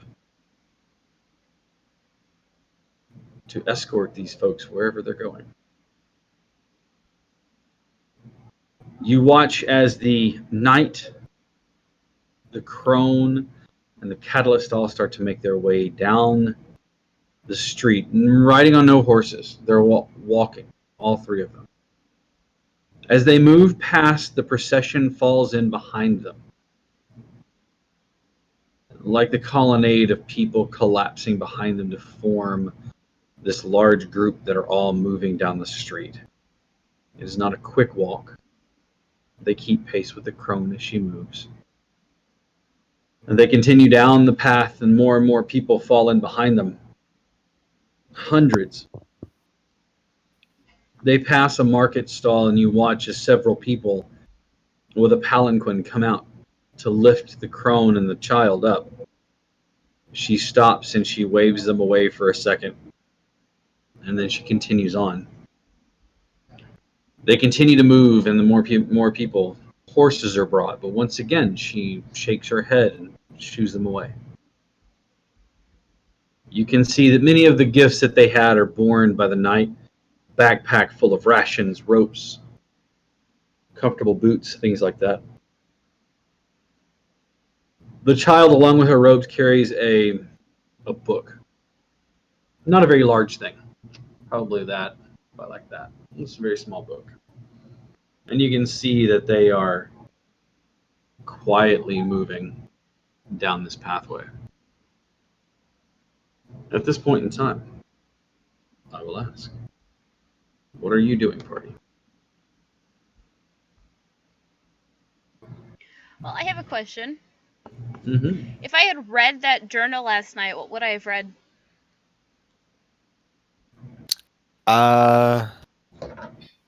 Basically just personal notes of various thises and that's that he thought was interesting from his journey from Jonas Hold. Okay. Nothing. Jopus Landing. Jopus Landing. Mm-hmm. Jopus Landing, yeah. Probably the most like personal thing would be like the first one where he's grateful for the travel gifts that the man who raised him gave him when he left the monastery for his journey. And the personal notebook is one of those things that his father figure gave him. Okay. And then the other question, how much money was in that pouch that I stole? 2 whole gold. Okay. Well, Whoa. are there any, like, beggar children as I am making my way to the procession, since both Satiel and I committed our efforts? Yeah, you can say that, there's children that are there. Whether they're beggar children or not, you're not sure, but they seem to be following along with the procession. Okay. Well, she is going to give the 2 gold pieces to 2 different children, so 1 to each. And then she's just going to stash the bag in her pack, because you never have too many bags. And then she's going to go find Satiel with the book in her hands. He's probably like on the street waiting for the procession to go by. He's going to join in, so he hasn't joined it yet. Okay. He'll turn look. Okay. Oh, Zistari, it's good to see you again. Yes, I believe this may have been what you're looking for? It goes forward and he'll take it, open it up, look at it. He just smile. This big old like smile just like lights up his face, and he'll just like put it away, and then just big ol' hug around Zistari. It's like, thank you so very much. I missed this, and then he'll just let her go, and then just the procession's going by, and off he flits. Whiplash. All right. Complete and utter whiplash. And then she's going to run after him. Because somebody has to protect this man from himself. His most dangerous foe is himself. You say that until he hits higher levels and he starts throwing around magic. Hey, look. Her whole thing is that she wants an adventure. And she wants to not be bored. She is not going to be bored around this man. Fair. That's you're so Alright. far you're guessing accurately, I guess. Um, Tangaroa, Dahl, and Ezra, you kind of all had an interesting night of just not really getting too into detail about your past, but more like sharing stories and mythologies of your tribes and your nations, where you're from, things like that. How, Dahl, you're from? Do you remember where I told you you're from? Um, I have it in my notes, but I'm not sure. Midoran? Step? Midoran, the Midoran Steppes. Yes. The Midoran Steppes are a steppe is more like a plain or a grass field, but you're at the edge where like a lot of mountains are happening. Imagine as you and I described it and had that conversation, it's a lot like the edge of the Nevada like Badlands, kind of where there's some scrub but a lot of rock and a rock outcropping that leads to these plains. Bush Um, City. and it's really, yeah, there's a really pretty place there. Um, you talk and find out that Tangaroa is not from the mainland at all. Nani? Do you remember where we said you were from? Yeah, Was it the? So he's from his tribe is the Rangoan people, right? mm-hmm. Oh fuck! I didn't write it down. I even picked the name, and I didn't write it down. I don't remember. Hold on, I'll see if it's in our notes. Oh, find those notes. It's somewhere.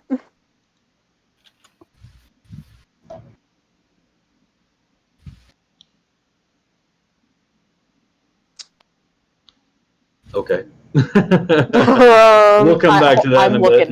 I'm looking. You find out that he is one of the Ranganoa. Is that right? Yeah, the Rangoan people. Yeah, the Rongoan people. That they move from island to island in this small cluster of islands, constantly on the move.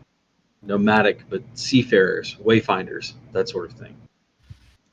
That he is the son of the war chief, and that he has seen battle himself, and he talks about the stories that are inked on his body.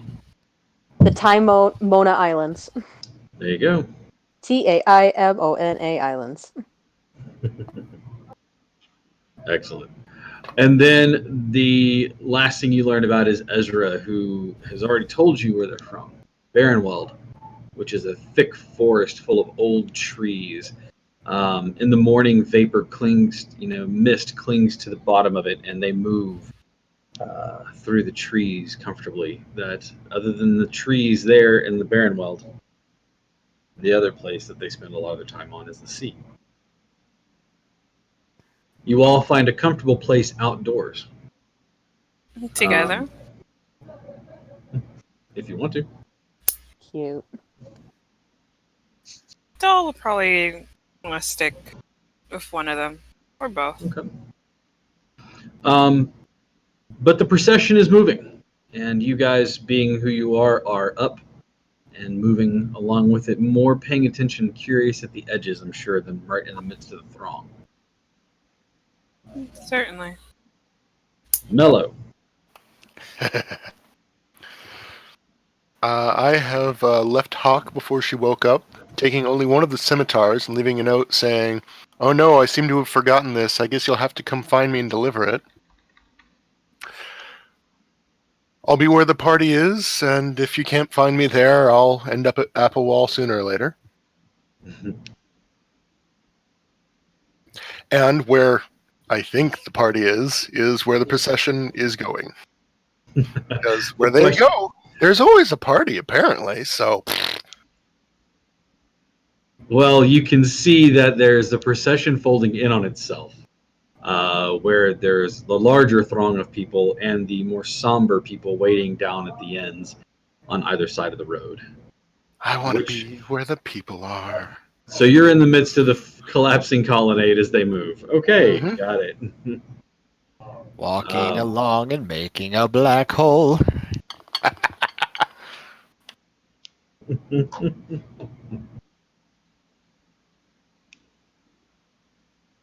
All right. As you move along, you can watch as the crowd starts to fall in. As they make their way to the end of the city, you would think that that is where the throng of people stop as they make their way out. But you watch as a caravan of folk gather, and past the city gates they continue. It's almost like an exodus of the whole entire town. This beautiful place, the city of wonder and prestige. And the people start to move through the crowds, and you can see that there are caravans, wagons, carts, easily deployable to set up shops on the road, to sell things that they can, to make money. And as the procession goes, you watch as they exit the city, and this is where the crone stops and raises her hand, and two mounts are brought forward. The knight delicately lifts the crone onto the first horse, and then he delicately lifts the girl onto the other and climbs into the saddle behind her, his arms around her protectively on the reins of the horse, but also where she can't fall off. This is the true march and where things begin. She looks at the crowd and she says again in that loud tone that seems to belie the years that she has on her. Here is where we will expect you to either fall aside or fall behind. There is no shame if you cannot make the journey. Not all can. Go as far as you can and know that your support is greatly appreciated. Defend us if you may, or if you are able.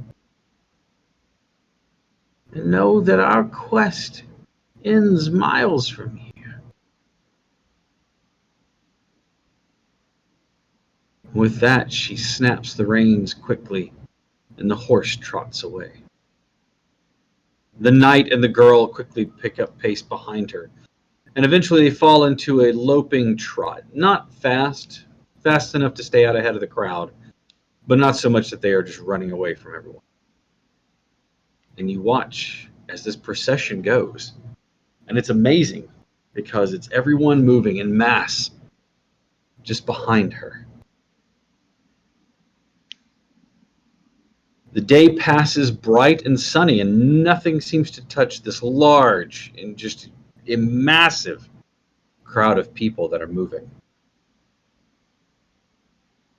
As the day winds down and night starts to set, you watch as the two horses come to a stop. The knight slips from the saddle and helps the crone to the ground and then helps the girl.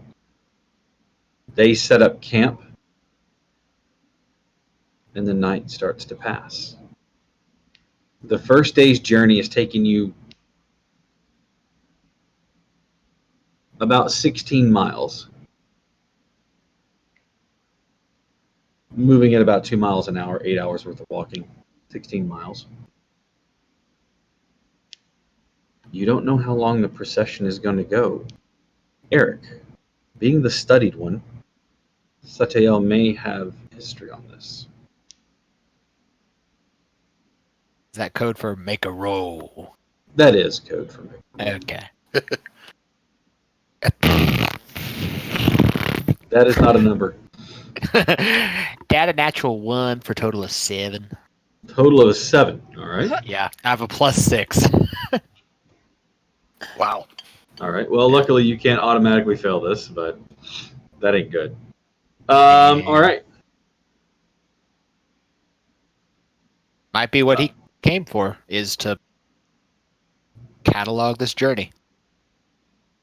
He doesn't know much about this history, and that's a good point. Maybe this is exactly why he's here.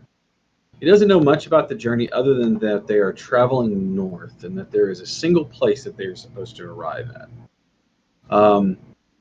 The history isn't real clear on what you have. It's either a cave, a large pit in the ground, a tree, or like a rock outcropping that's shaped like something. But it's never really clear. One telling says this one. Right. However, all of them seem to mention that it is sort of a nexus, sort of a place where the old tradition and the old ways of the world cross. This is a place where we would call ley lines. This is a place where supposedly magic is strong.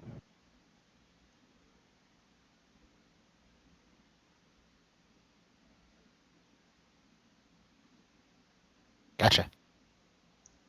You can see as they stop for the evening and put up, you see shops open, tents are raised, and like makeshift taverns are set up.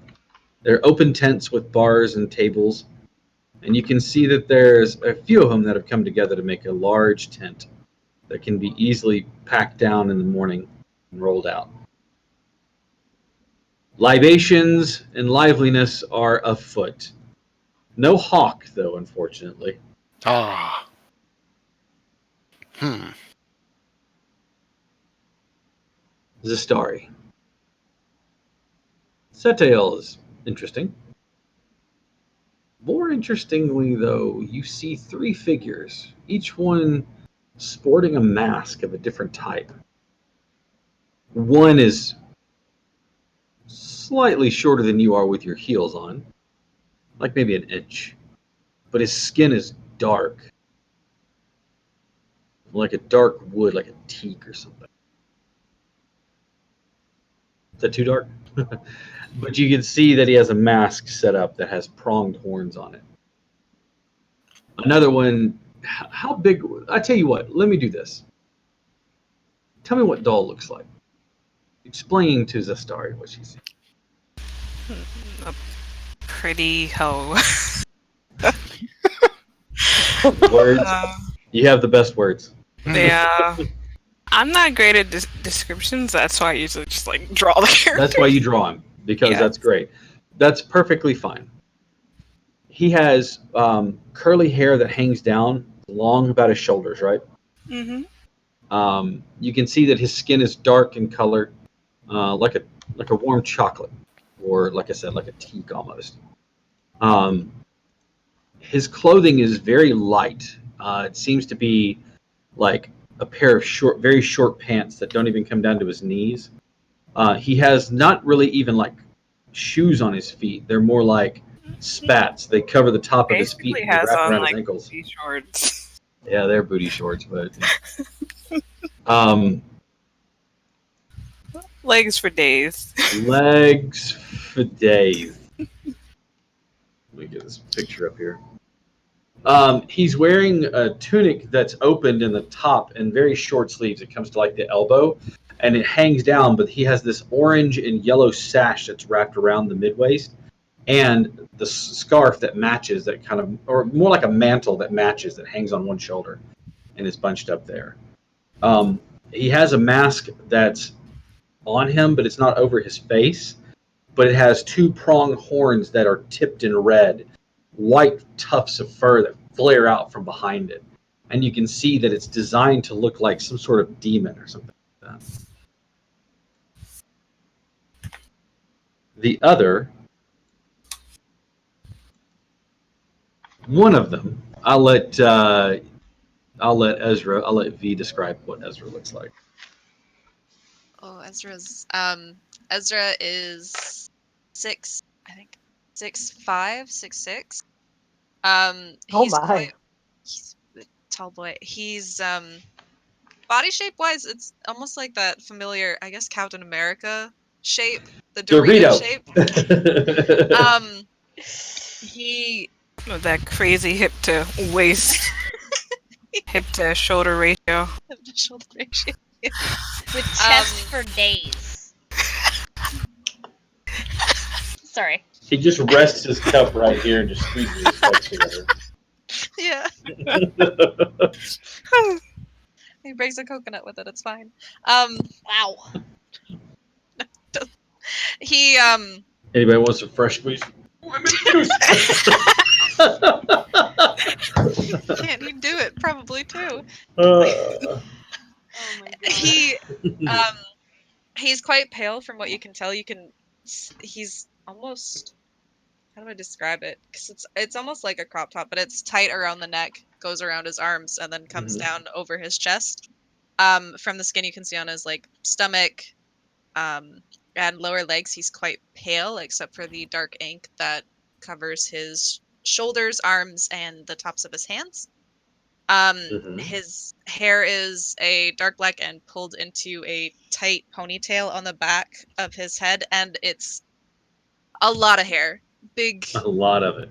poofy hair, and um, the mask is on his face, but you can see it's white and the horns fade into a gray and then black at the tips, and then there is one large like break right from one of the cheeks to the middle of his face, and that's edged in red. Okay. Other than that's it. Other than that, he's wearing like pastel blues. Sweet.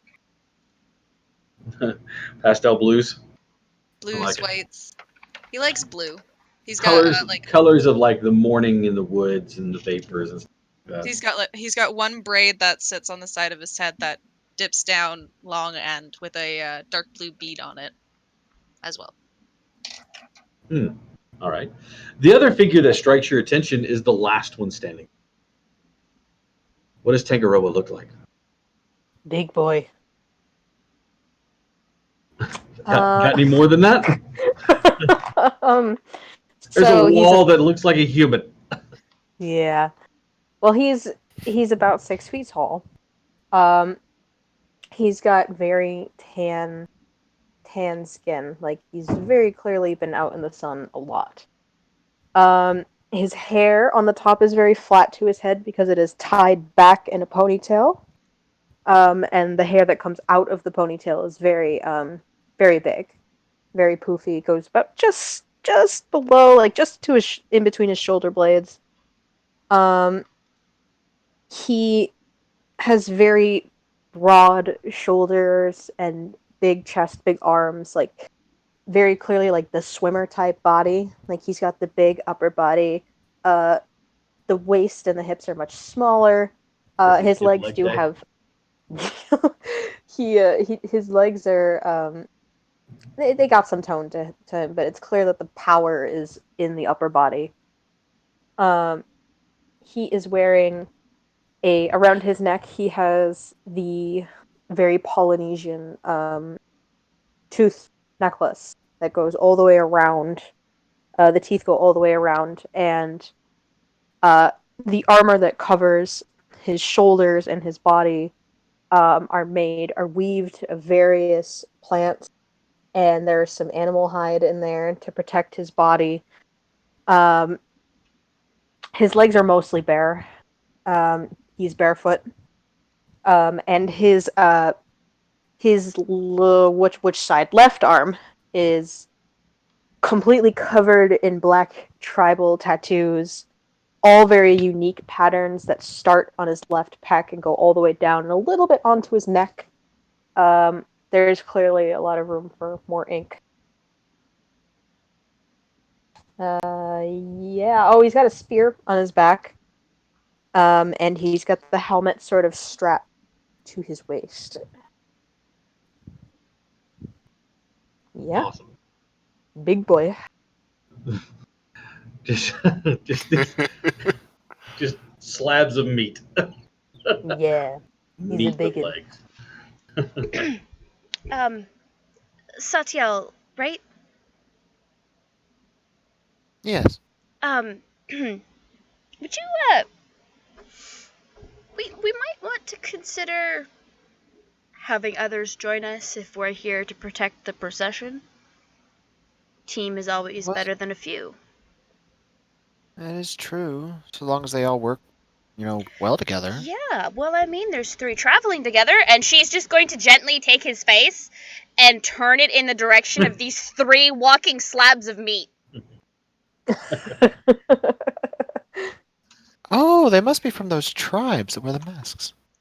They have a lot of history with them, don't they? Jesus Christ, he's Captain Obvious. They must be from tribes that wear the masks. Oh my god. I forgot the exact name that you labeled. I just loved it. He's innocent, he's Captain Obvious, and I love him already. It's only episode 1. Yeah. Oh my goodness. So are you going to approach them? Oh yeah, he's gone. Why does He's he like do asking this? questions about how do you get the mask? What's the dimensions of those? God.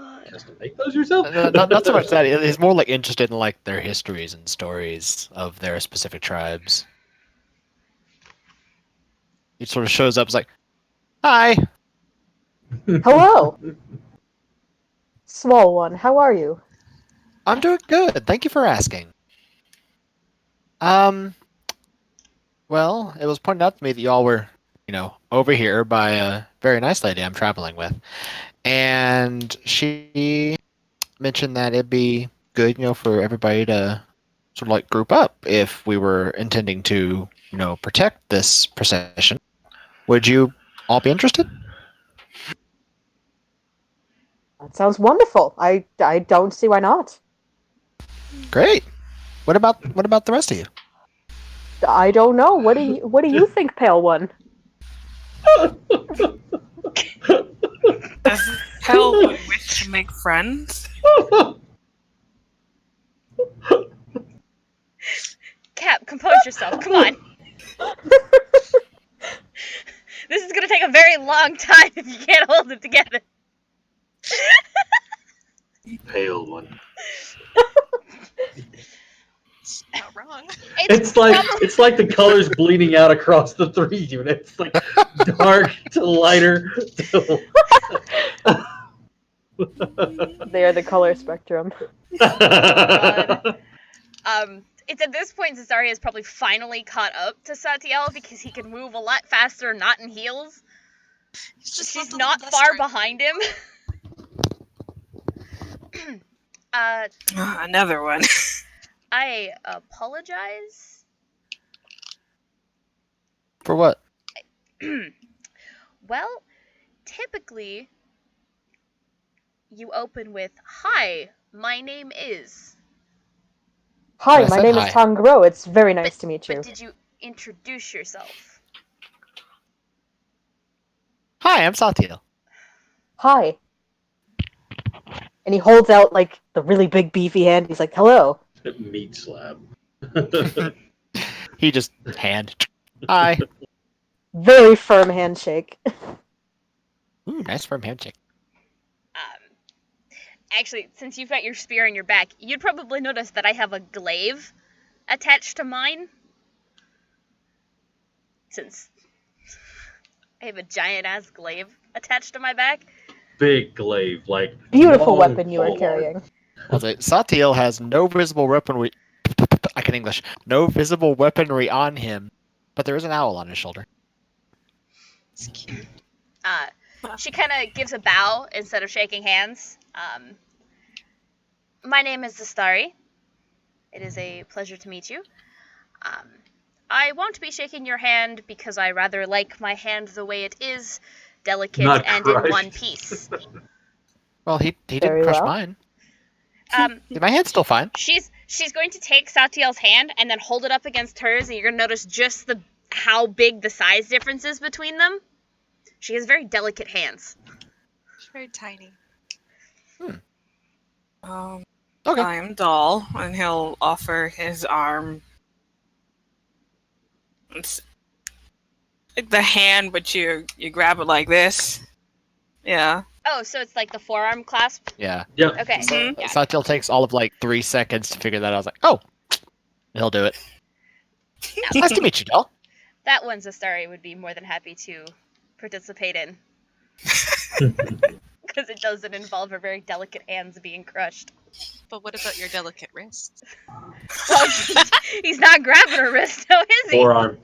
Oh, Grab the forearm. forearm. Yep. Sounds Touch explosive. elbows. He pulls back. Doll This is has how we her say arm. no. Just rips her arm out of her socket. 10 out of 10. Mine. I've got a new beating stick. I don't know how effective. Does anybody need a hand? And you, I highly doubt that your name is Pale One. I will answer to it. My title is Ezra, and he'll bow. She will bow back with the same amount of depth. How does Ezra bow? Is it at the waist, respectfully, Yeah. or is it like a Western kind of a nod bow? At his waist. So we're talking like Eastern Slides culture. down into a split. Pops back up. He goes full genuflection, hits his knees, and then just lays his whole body out, upper torso out, prostrate. No, I just plank in the air. No, Plank in the air. How are you doing? It's very impressive. That's a sky plank. We all clap. And Zastari will. Somebody she, holds of a course, sign up matches to it, right? Out of respect, she matches it. All right. You're all making friends over there. Mello's making friends of his own at the tavern. That's makeshift thing that's going on. What sort of ribald tales are you spinning? Are you playing music, singing songs, or are you just over there like having a great time? Oh, I'm just having a great time. No one's asked me if no one's asked me about the weird shaped pack on my back, I'm not taking anything out. Lest I reveal my secrets. I'm telling about all sorts Hey, of that backpack though. right. Fights that I won when I was younger than I should have been. Bagpipes. It's the bagpipes. Mello plays the bagpipes. Why? It's the sack of many noises. Here. This noise is a screeching cat. So you're reveling in stories of nostalgia with the people who are at the tavern, most of whom are 3 sheets to the wind. Oh yes. All right. Easier to convince. Though he would never admit that. All right. Give me a performance roll. Just Okay. because you haven't rolled dice yet, I don't believe. Oh, yeah, no, you did. You wrote con saves. Yeah. Yeah. You did well. Oh, that is a 4. They are too drunk to really understand what you're saying. But one of them stumbles over with a copper mug in his hand, and you can see the drink's mostly gone. But he just leans into you and looks at you and puts a finger in your chest and goes, "Well, sit on your back." Hair. You got a hairy back. Then he points at your backpack. Oh. What's that? Music. You can play me a song? What's in it for me? You're going to avoid a beating. Come on. Do you know Delilah's dirge? One more drink and I'll let you find out. I want to hear What's New Pussycat. I'll buy you 10 times. Then you play one. It's not unusual. Followed by 10 more. What's new? Oh no. No. Anyway, The references have started. it's Mulaney time. He says, "This is a deal," and he walks over to the bar and comes back with another copper mug, not the one that he had, a different one. And he pushes it into your hand. I drink it all in one go. Have you been drinking prior to this? Oh, yes.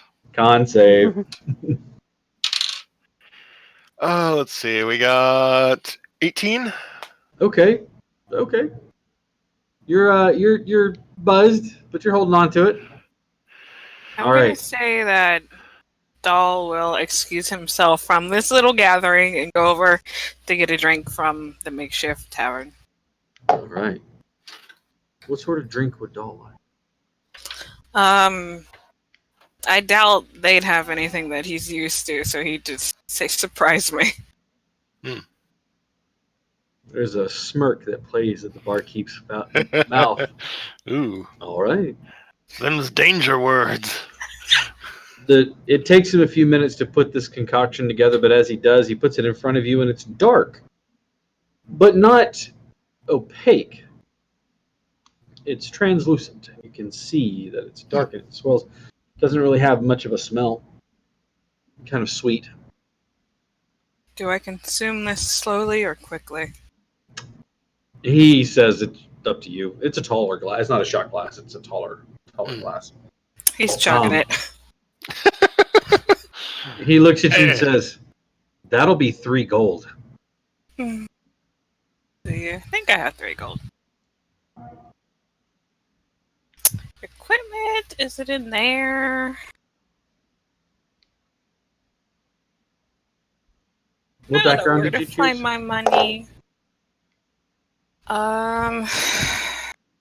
Well, minimum you can have is, I think the minimum for the standards are like 5 gold pieces. So you at least have that. Probably.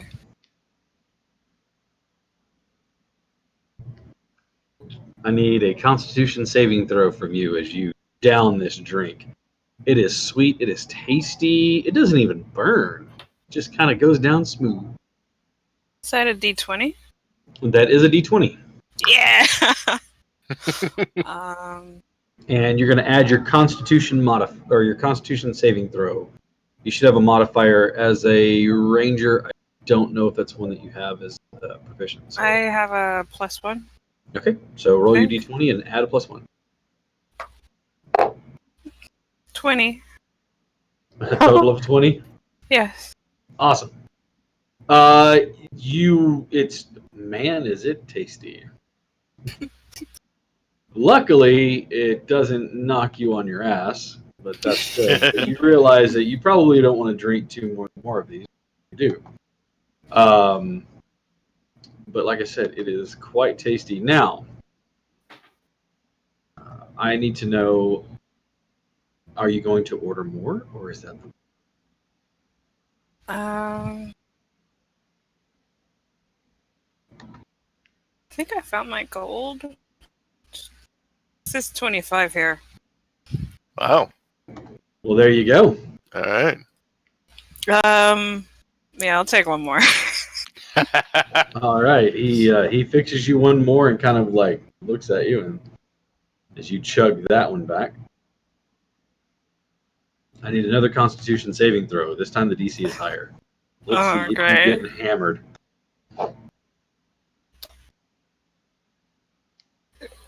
I can't tell if it's a 6 or 9. Look at the rounded part, look at the tail.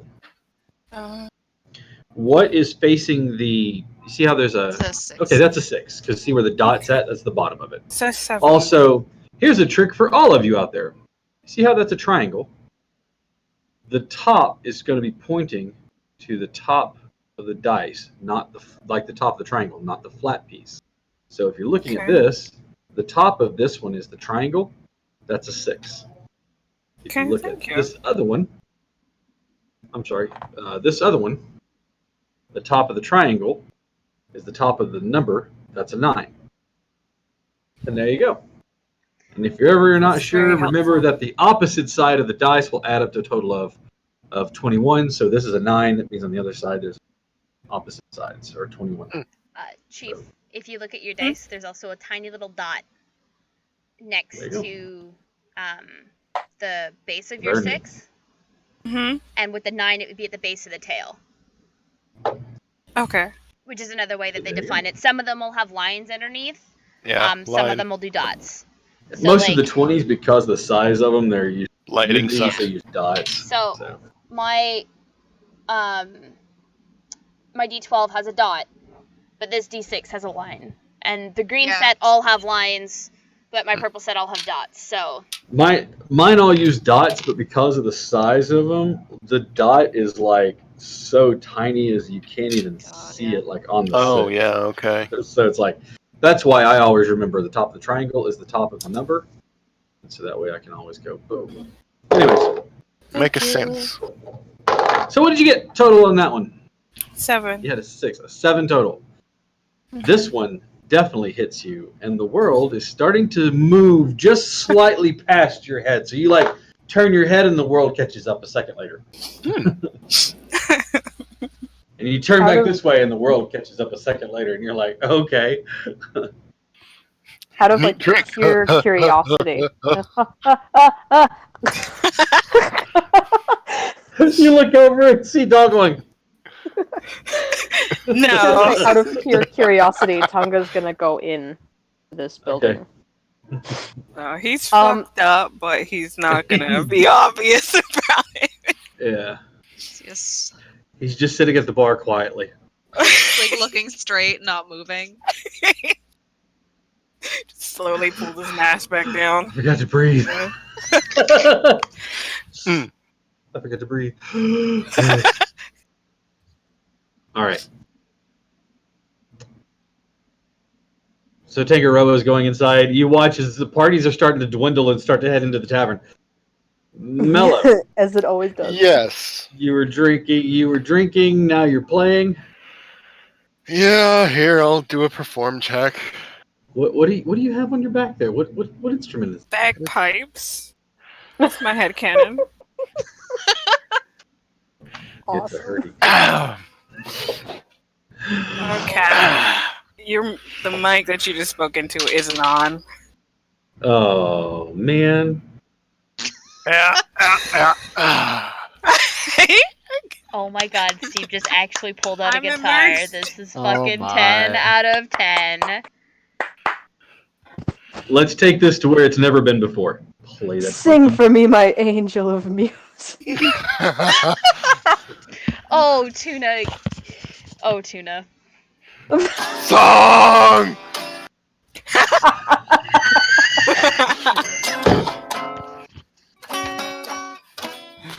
It's about like that the entire time. It's Jake Peralta, Brooklyn Nine-Nine. Real just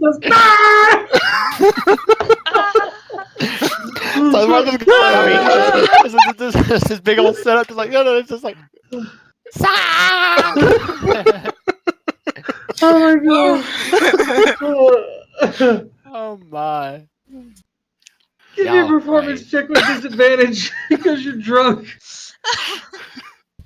My head Go hurts. home and drunk. My head hurts. Okay, with disadvantage, Yeah. that is a 8.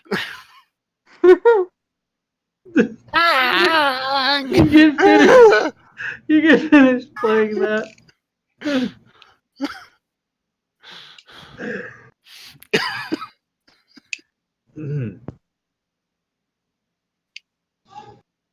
You get finished playing the song.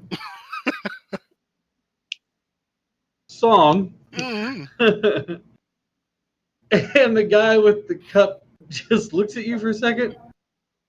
Looks in the cup.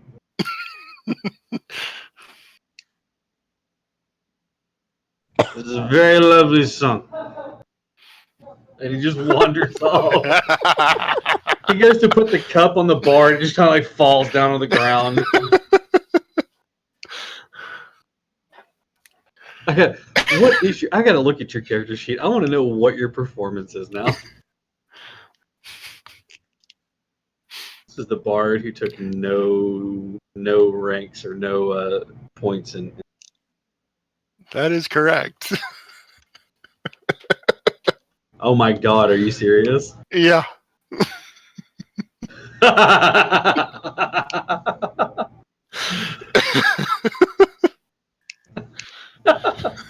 I like what you chose, though. Thank you. Thank you. It is absolutely a delight because I'd forgotten to look at your sheet and I just looked at it and I was like, that's brilliant. You're what we call a scald. So There's one of those in Path. all right. You're all gathered, I assume, except for Zastari Is Ezra still outside with Saito? Saito? Ezra would probably go in at one point, especially So if he heard Yeah, the yelling. rest of the party's Song? hanging. I mean, You I, heard song. Song. I think I'd No. be curious and then either want to go rescue that poor guitar or just snip all of the strings. Either way is a win. All right. I made a You point of make not your tuning it today. you make your way into the tavern to see that the individual who is molesting that guitar. What does he look like? So you know that perfect burn on a marshmallow? He's like 2 shades lighter than that, Bunch of tan boys. and he's got fairly dark hair. In the right light, you can see a little bit of red, but he's got this shock of platinum blonde on his left side. Kind of short like mine, actually. So he's got it frosted just on one side. Yeah. I like to think that since Tonga's never heard any music outside of his culture, he's like, bravo! Thank you. The story is just grabbing your hands. No, we don't encourage that. Taken a lot of love, hope, and trials to get where I am today. He's the practice, one though. guy that stands Notice he up in the didn't say crowd like, practice. yeah! Was it a short road?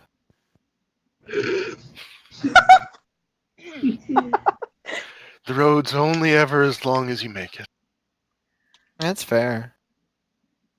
Wow. He made that So one. you didn't make from it the very door to the long road. then.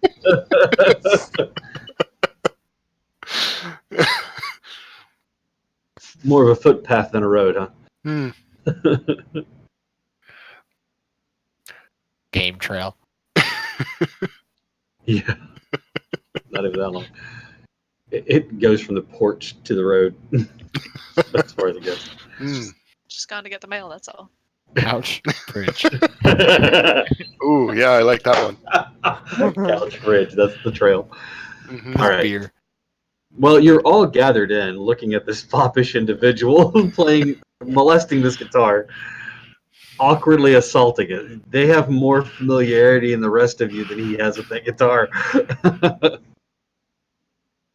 As you sit down, ordering food, I will assume, which is brought to you, you can tell them of the wonderful drink that they served you for 3 gold pieces a pop. Oh, I would. He's bragging about it, talking about how delicious it was and tasty, and it was so sweet.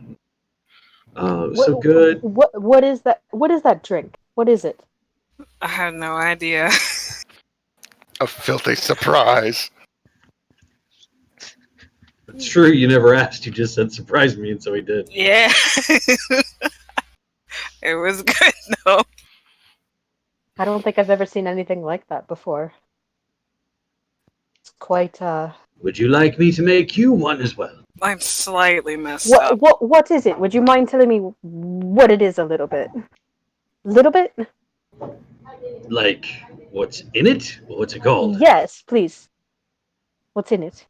What's in it? Oh, a little of this, a little of that. It's kind of a secret. I'd rather not reveal it. Sounds intriguing. I'll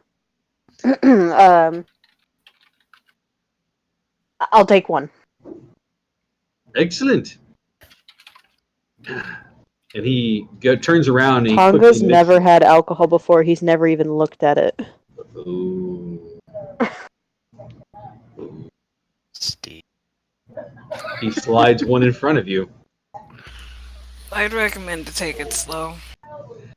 I call it. He's sort of. I call it a drop water tea. Tea? Did you say? In a sense. Is it a And tea? it has the look of a tea.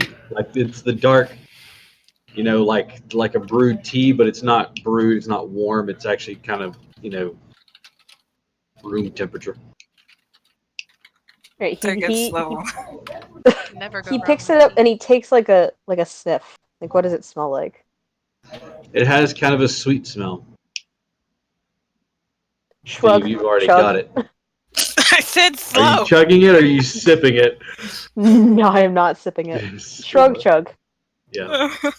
Shrug down the hatch. Constitution Yes. saving throw, please. So Side Teals is watching this. He has a notebook writing from the stuff that He's he's just like taking heard. notes on all 11. He might be. You don't know. You think that this tastes like the best thing ever. It has a sweet honey flavor to it with a little bit of like a cherry touch almost, but not like a raw honey, like a filtered honey, Ooh. like a wildflower honey. And it's like, oh, it's sweet and it's good, but it's not real thick. It goes down like water. Man, you could drink two more of the. You could drink two more of these. Again, another. You watch as he goes. Do you have enough gold to pay for that? That's 3 gold. It's an He expensive drink. he sort of like shuffles around a bit and he pulls out this very crude looking like bag that is very badly stitched like animal fur, animal hide. And he pulls out the gold and he pushes it onto the counter. And he pushes out the 3 more gold to the counter. Ooh. Slides it over. I'm having a good night. I can't say that you'll do the same. This time he pours you another one, and as he slides this one forward, he also slides you a copper mug, and as you look in the mug, it's clear. You can see all the way to the bottom. He goes, you finish drinking that one, I want you to drink that one. Right, of course. You down this one as well? Dolls Oh, is yeah. watching. Constitution saving throw again. 22. That first one lit you up. You felt it. This one goes down pretty smooth, and you're still like, you're slightly beyond what Doll is, where Doll like moves and the world kind of like catches up a half a second later. You realize that the world isn't sitting still. It seems to be kind of spinning and kind of listing to one side or the other. And you realize that you're kind of swaying on your chair a little bit. The barkeep shoves the copper mug forward into your hands and says, "Go on, drink up." All right, he will drink. It is just cold water. Cool. It is cold, cool water. He says, And "All right." what do you call this dizzy juice? It's called drop water tea. Interesting. One more, please. Doll also sitting up there. He's like The two very of you- excited though. Not my problem. And he goes back and mixes 2 more, shoving them forward, taking your 6 gold. Yikes. Enjoy. I need Constitution saving throws from both of you. Then the is skyrocketing. I'll say Side Teals just watching like, should you really be spending all of that money on a single night? I will be fine. I have Guess- not much use for gold. Guess what 10. I rolled. I've noticed. Yeah. So a 2 in all. Yikes. Oh, yikes. I have no regrets. What did you get there, Tuna? 10. They both slam back the glasses, chugging it down quickly. Oh, and it goes down quick. It goes, and the barkeep crosses his arms as he watched both of you. And as you both tilt back and go to put the cups down, you continue to fall backwards. There's a sound of as they both fall on the floor. Drop what are you doing and teeter over. Drop water tea. I love it. Are good you night, two sweet okay? prince. I need a responsible party for those two. As Ezra will move up without even thinking about it, just to help them out. He's just been like watching, like, oh, It's dead weight. They are both just. They toe up from the flow up. They is drunk. Uh, I don't know where to put them. It's like looking back at Zastari. So Haley's just like mask, like I don't know where to put them. Well, outside usually works. On their sides so they don't choke. Yes, that's true. So they Just choke. I mean- drag them out by their feet. They Don't have pick them up. bedrolls, so Drag them out by their feet. If they get Yeah, scrapes just- and bruises, it's their own damn fault for passing out in the bar. hey, Are I'm Also- they not passed that out, or are heavy. they just, Also, like really don't, drunk that they can't even stand up? you're so drunk that you're crawling right now. Also, don't lay them on their back because if they do throw up and they're laying on their back from all the alcohol, they could end That's- up just drowning in it. That's why I said on their side so they don't choke. You don't necessarily have to explain everything. Yes, I do. He's like, No, as no, he's being sorry. dragged, he's kind of like got that like really drunk laughing. Why haven't I been to the mainland before? This is great. I love this place. Just wait till he wakes up in the morning. You said Oh. sorry, Cap. You said there was like communal There's housing. I mean, they have a bedroll that they can sleep on. Most people are sleeping out under the stars on bedrolls. Okay. These guys have bedrolls, so it's fine. Ezra delicately setting up bedrolls, putting them down, moving hair out of their faces. Gentle. How drunk is Mello? He can make his own way. Yeah, not terribly, actually. Yeah, he's not too bad. Okay. hmm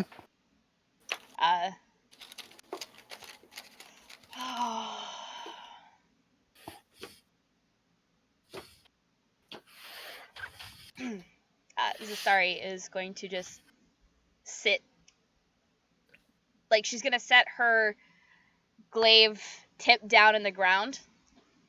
And she's going to drive it in deep. Like, it's not going anywhere unless somebody like Right. Ezra, like, pull her or herself pulls it out. And then she's going to lean her pack against, like, one side of it. She's going to sit down and lean back against it so that she's got, like, this nice backrest on this glaive. So, Ezra, if you don't mind, I'd like to know a little bit more about you. You seem to be the smartest of the three, so... Second that statement finishes. Thunk. Satil sits down right next to her. With the notebook in his lap, right? Yes, actually. Just notebook ready. She's going to pull out that dagger she stole, and she's just going to kind of make sure that it's sharp and that it's clean, and just I mean, it's your typical busy work while having conversation. sure. Feels threatening. Sorry, Huh? don't mind me. I just like learning about Sharpening new it sounds cultures. silly, Satil sitting there with a grand notebook. I was like, don't mind me. I just like learning about new cultures.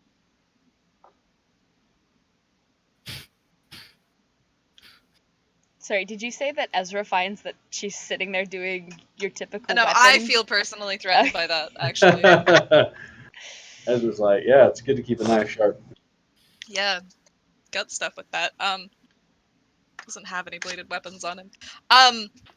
He just kind of sits awkwardly with his legs crossed under him, and he's just like, I'm nothing but a fisherman, really. The sailor. Okay, what's the significance of the mask? Oh, it's my father's. He'll remove it.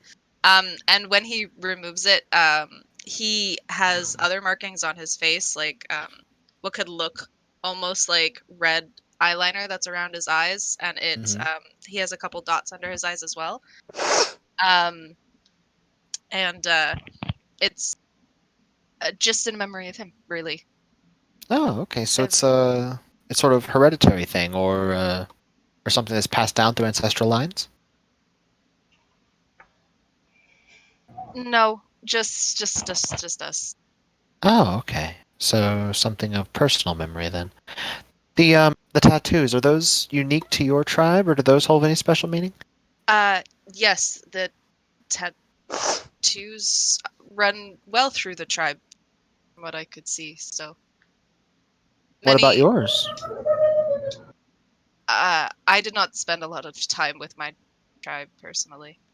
Oh, okay. So Well, it's nice to know that I'm not the only one with markings. And then he will just he'll take a cloth out of his bag and run it over his face a bit, and that's where you see two sort of slightly shimmering gold markings that come from his eyes across, and then what looks like a an actual full sun burst on his forehead.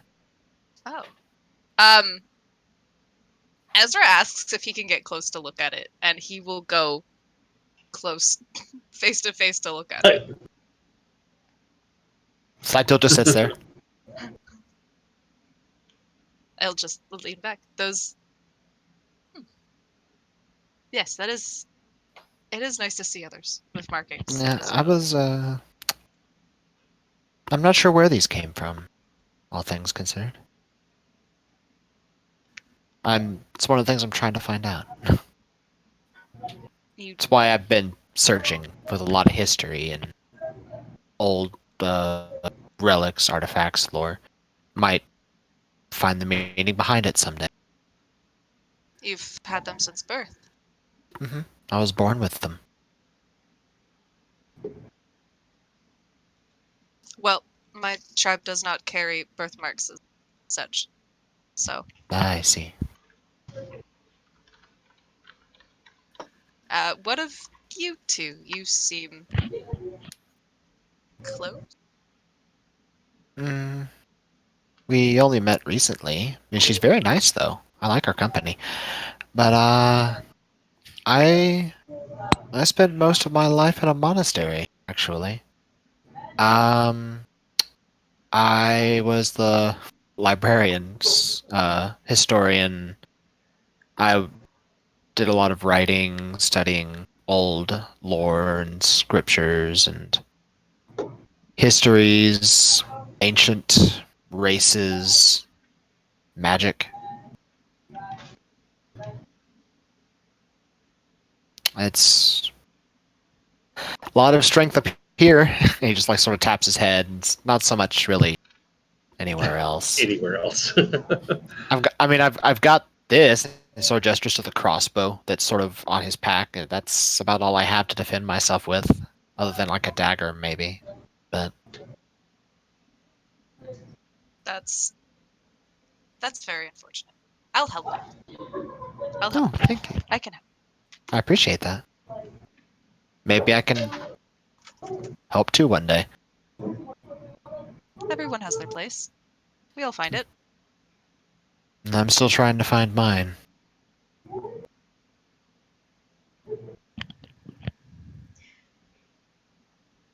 He turns to look at Zastari. What about you? Your name's very reminiscent of the ancient elven cultures. I'm curious about how you got that. You said elven, but I heard elephant. Yes, because Zastari is a big ass elephant. Loxodon. Giant nose. Just stomps around, eats peanuts.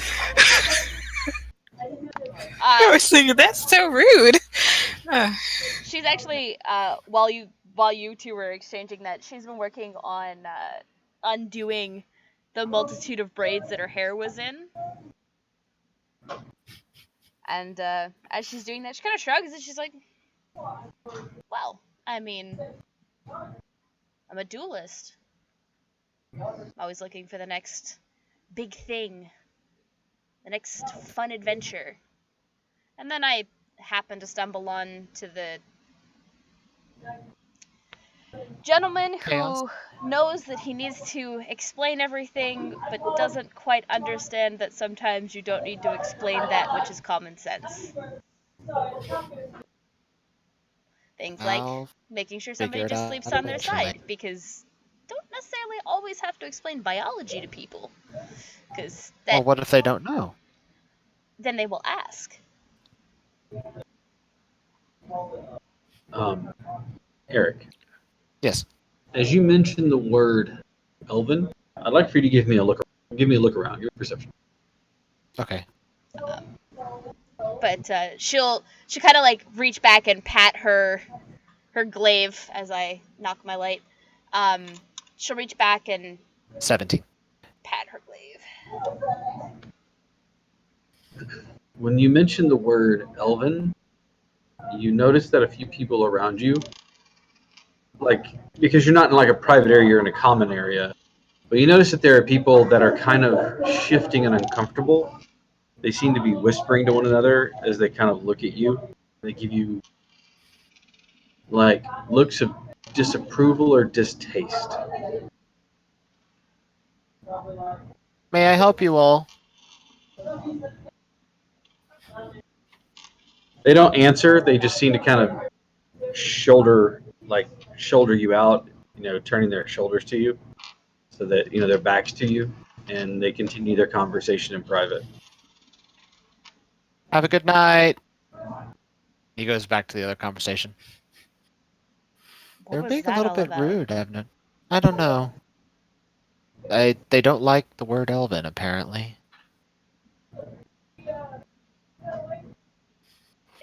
It's a word. I don't care. Look, I mean, it's history. yes it is. Ezra, I noticed that you don't have any scene weaponry. Tell me, are you a man who enjoys fisticuffs? Or do you have hidden blades like these? And just, you kind of watch as her hand kind of just runs down her arm. 2 more daggers, including the one that she was sharpening, are now in her hands. So she's got 2 between her fingers on her left hand and then 1 in her right hand. And then as you watch, just as fast, all 3 daggers just disappear. Just like Okay, eyes that was squints. cool. Like, what? No. So hot. I mean, okay, to be fair, Tangaroa and Dole aren't asleep, so they could be watching this happen. Yeah, but they just saw you move your hands and then move them back again. They're Do it just again. I saying, wasn't "Wait." looking. Do it again. I'm drunk. My something flashy senses are tingling. Those listening, he's not really watching. Just like eyes closed, listening.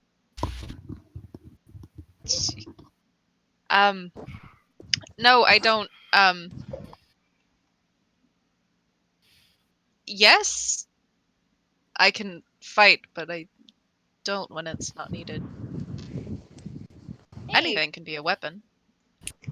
That rock? Well, that rock, yes, that rock could be a weapon. The wheel off that cart. I don't know what's around. I'm just gonna throw it like a Captain America shield now. There's probably a... I mean, I hear a lot of stories about it. There's probably a bar stool somewhere you can throw. Or a table, maybe.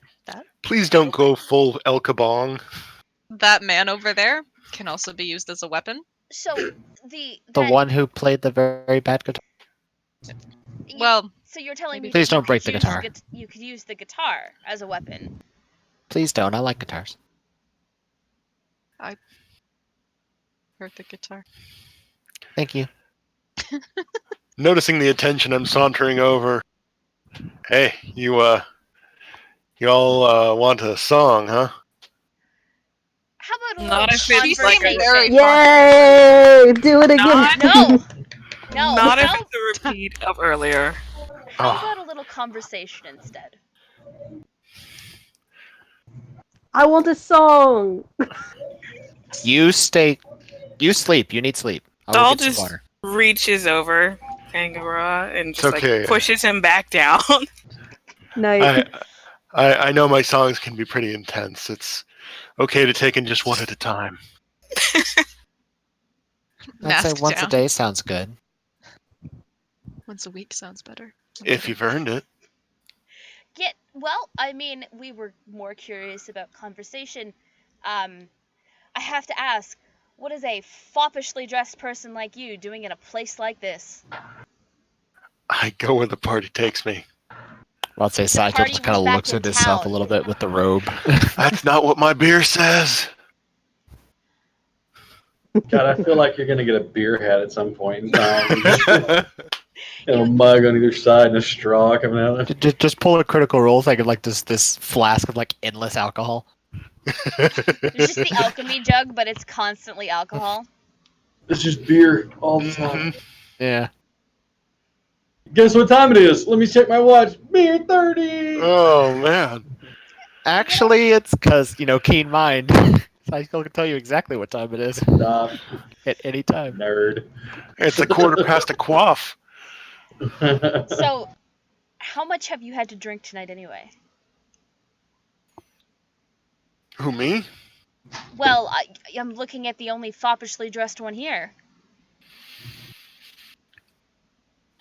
I mean, Saito under his breath. I'm glad that's I stopped counting, once the ladies started buying me drinks. No ladies that bought him drinks. Huh. Right. So, tell us where you're from, Mr. Fop. Oh. You're awfully, nosy. But Is it though? We're all traveling in the same direction. It's polite conversation. Well, if you must know, I'm kind of a beach bum. You ever been to the East Coast? It's fucking Jimmy Buffett. Oh no. Wasted away in a wapo. Oh man. The East Coast. I can't Yeah. say I've made it there yet. Oh, great city there. A great port city. You must have heard of Applewall, yeah? He stares closer as he asks. Yeah, maybe I've heard of it. Hmm. Has Saito? Yeah, Port Owapal is a big place. Oh, I know that place. It's a pretty big city. It's pretty cool. You're I'm from. you're getting a little close. Mind You're stepping getting back? a little far. You mind just stepping back before you wind up with a knife where you're not gonna want it? Ooh. I like your energy. That's cool. Saunters over to the masked figures. Two of which are Are we lying down in their laying bed. down on the ground. Question. Very delayed What's happening reaction, but here, he's like, man? Considering we pulled people like out of the tavern, are we like in our own little like Yeah, you've camp kind of area right a now? little makeshift like spot where you're all kind of sitting. Okay, Saito's gonna go. Well, you all talk for a second. I'm gonna do something. And He explodes. He just Disappears. new. with a very delayed reaction, Tonga's like, "Hey, you leave the pretty lady alone." Lays his head back down on the ground. She just reaches over, gently pats his face. I am capable of taking care of myself, but thank you.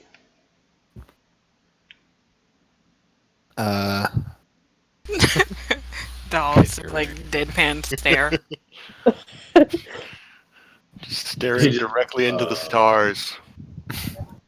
No, directly at you. Oh, and me, even better.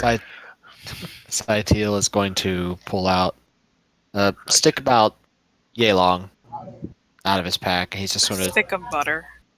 no.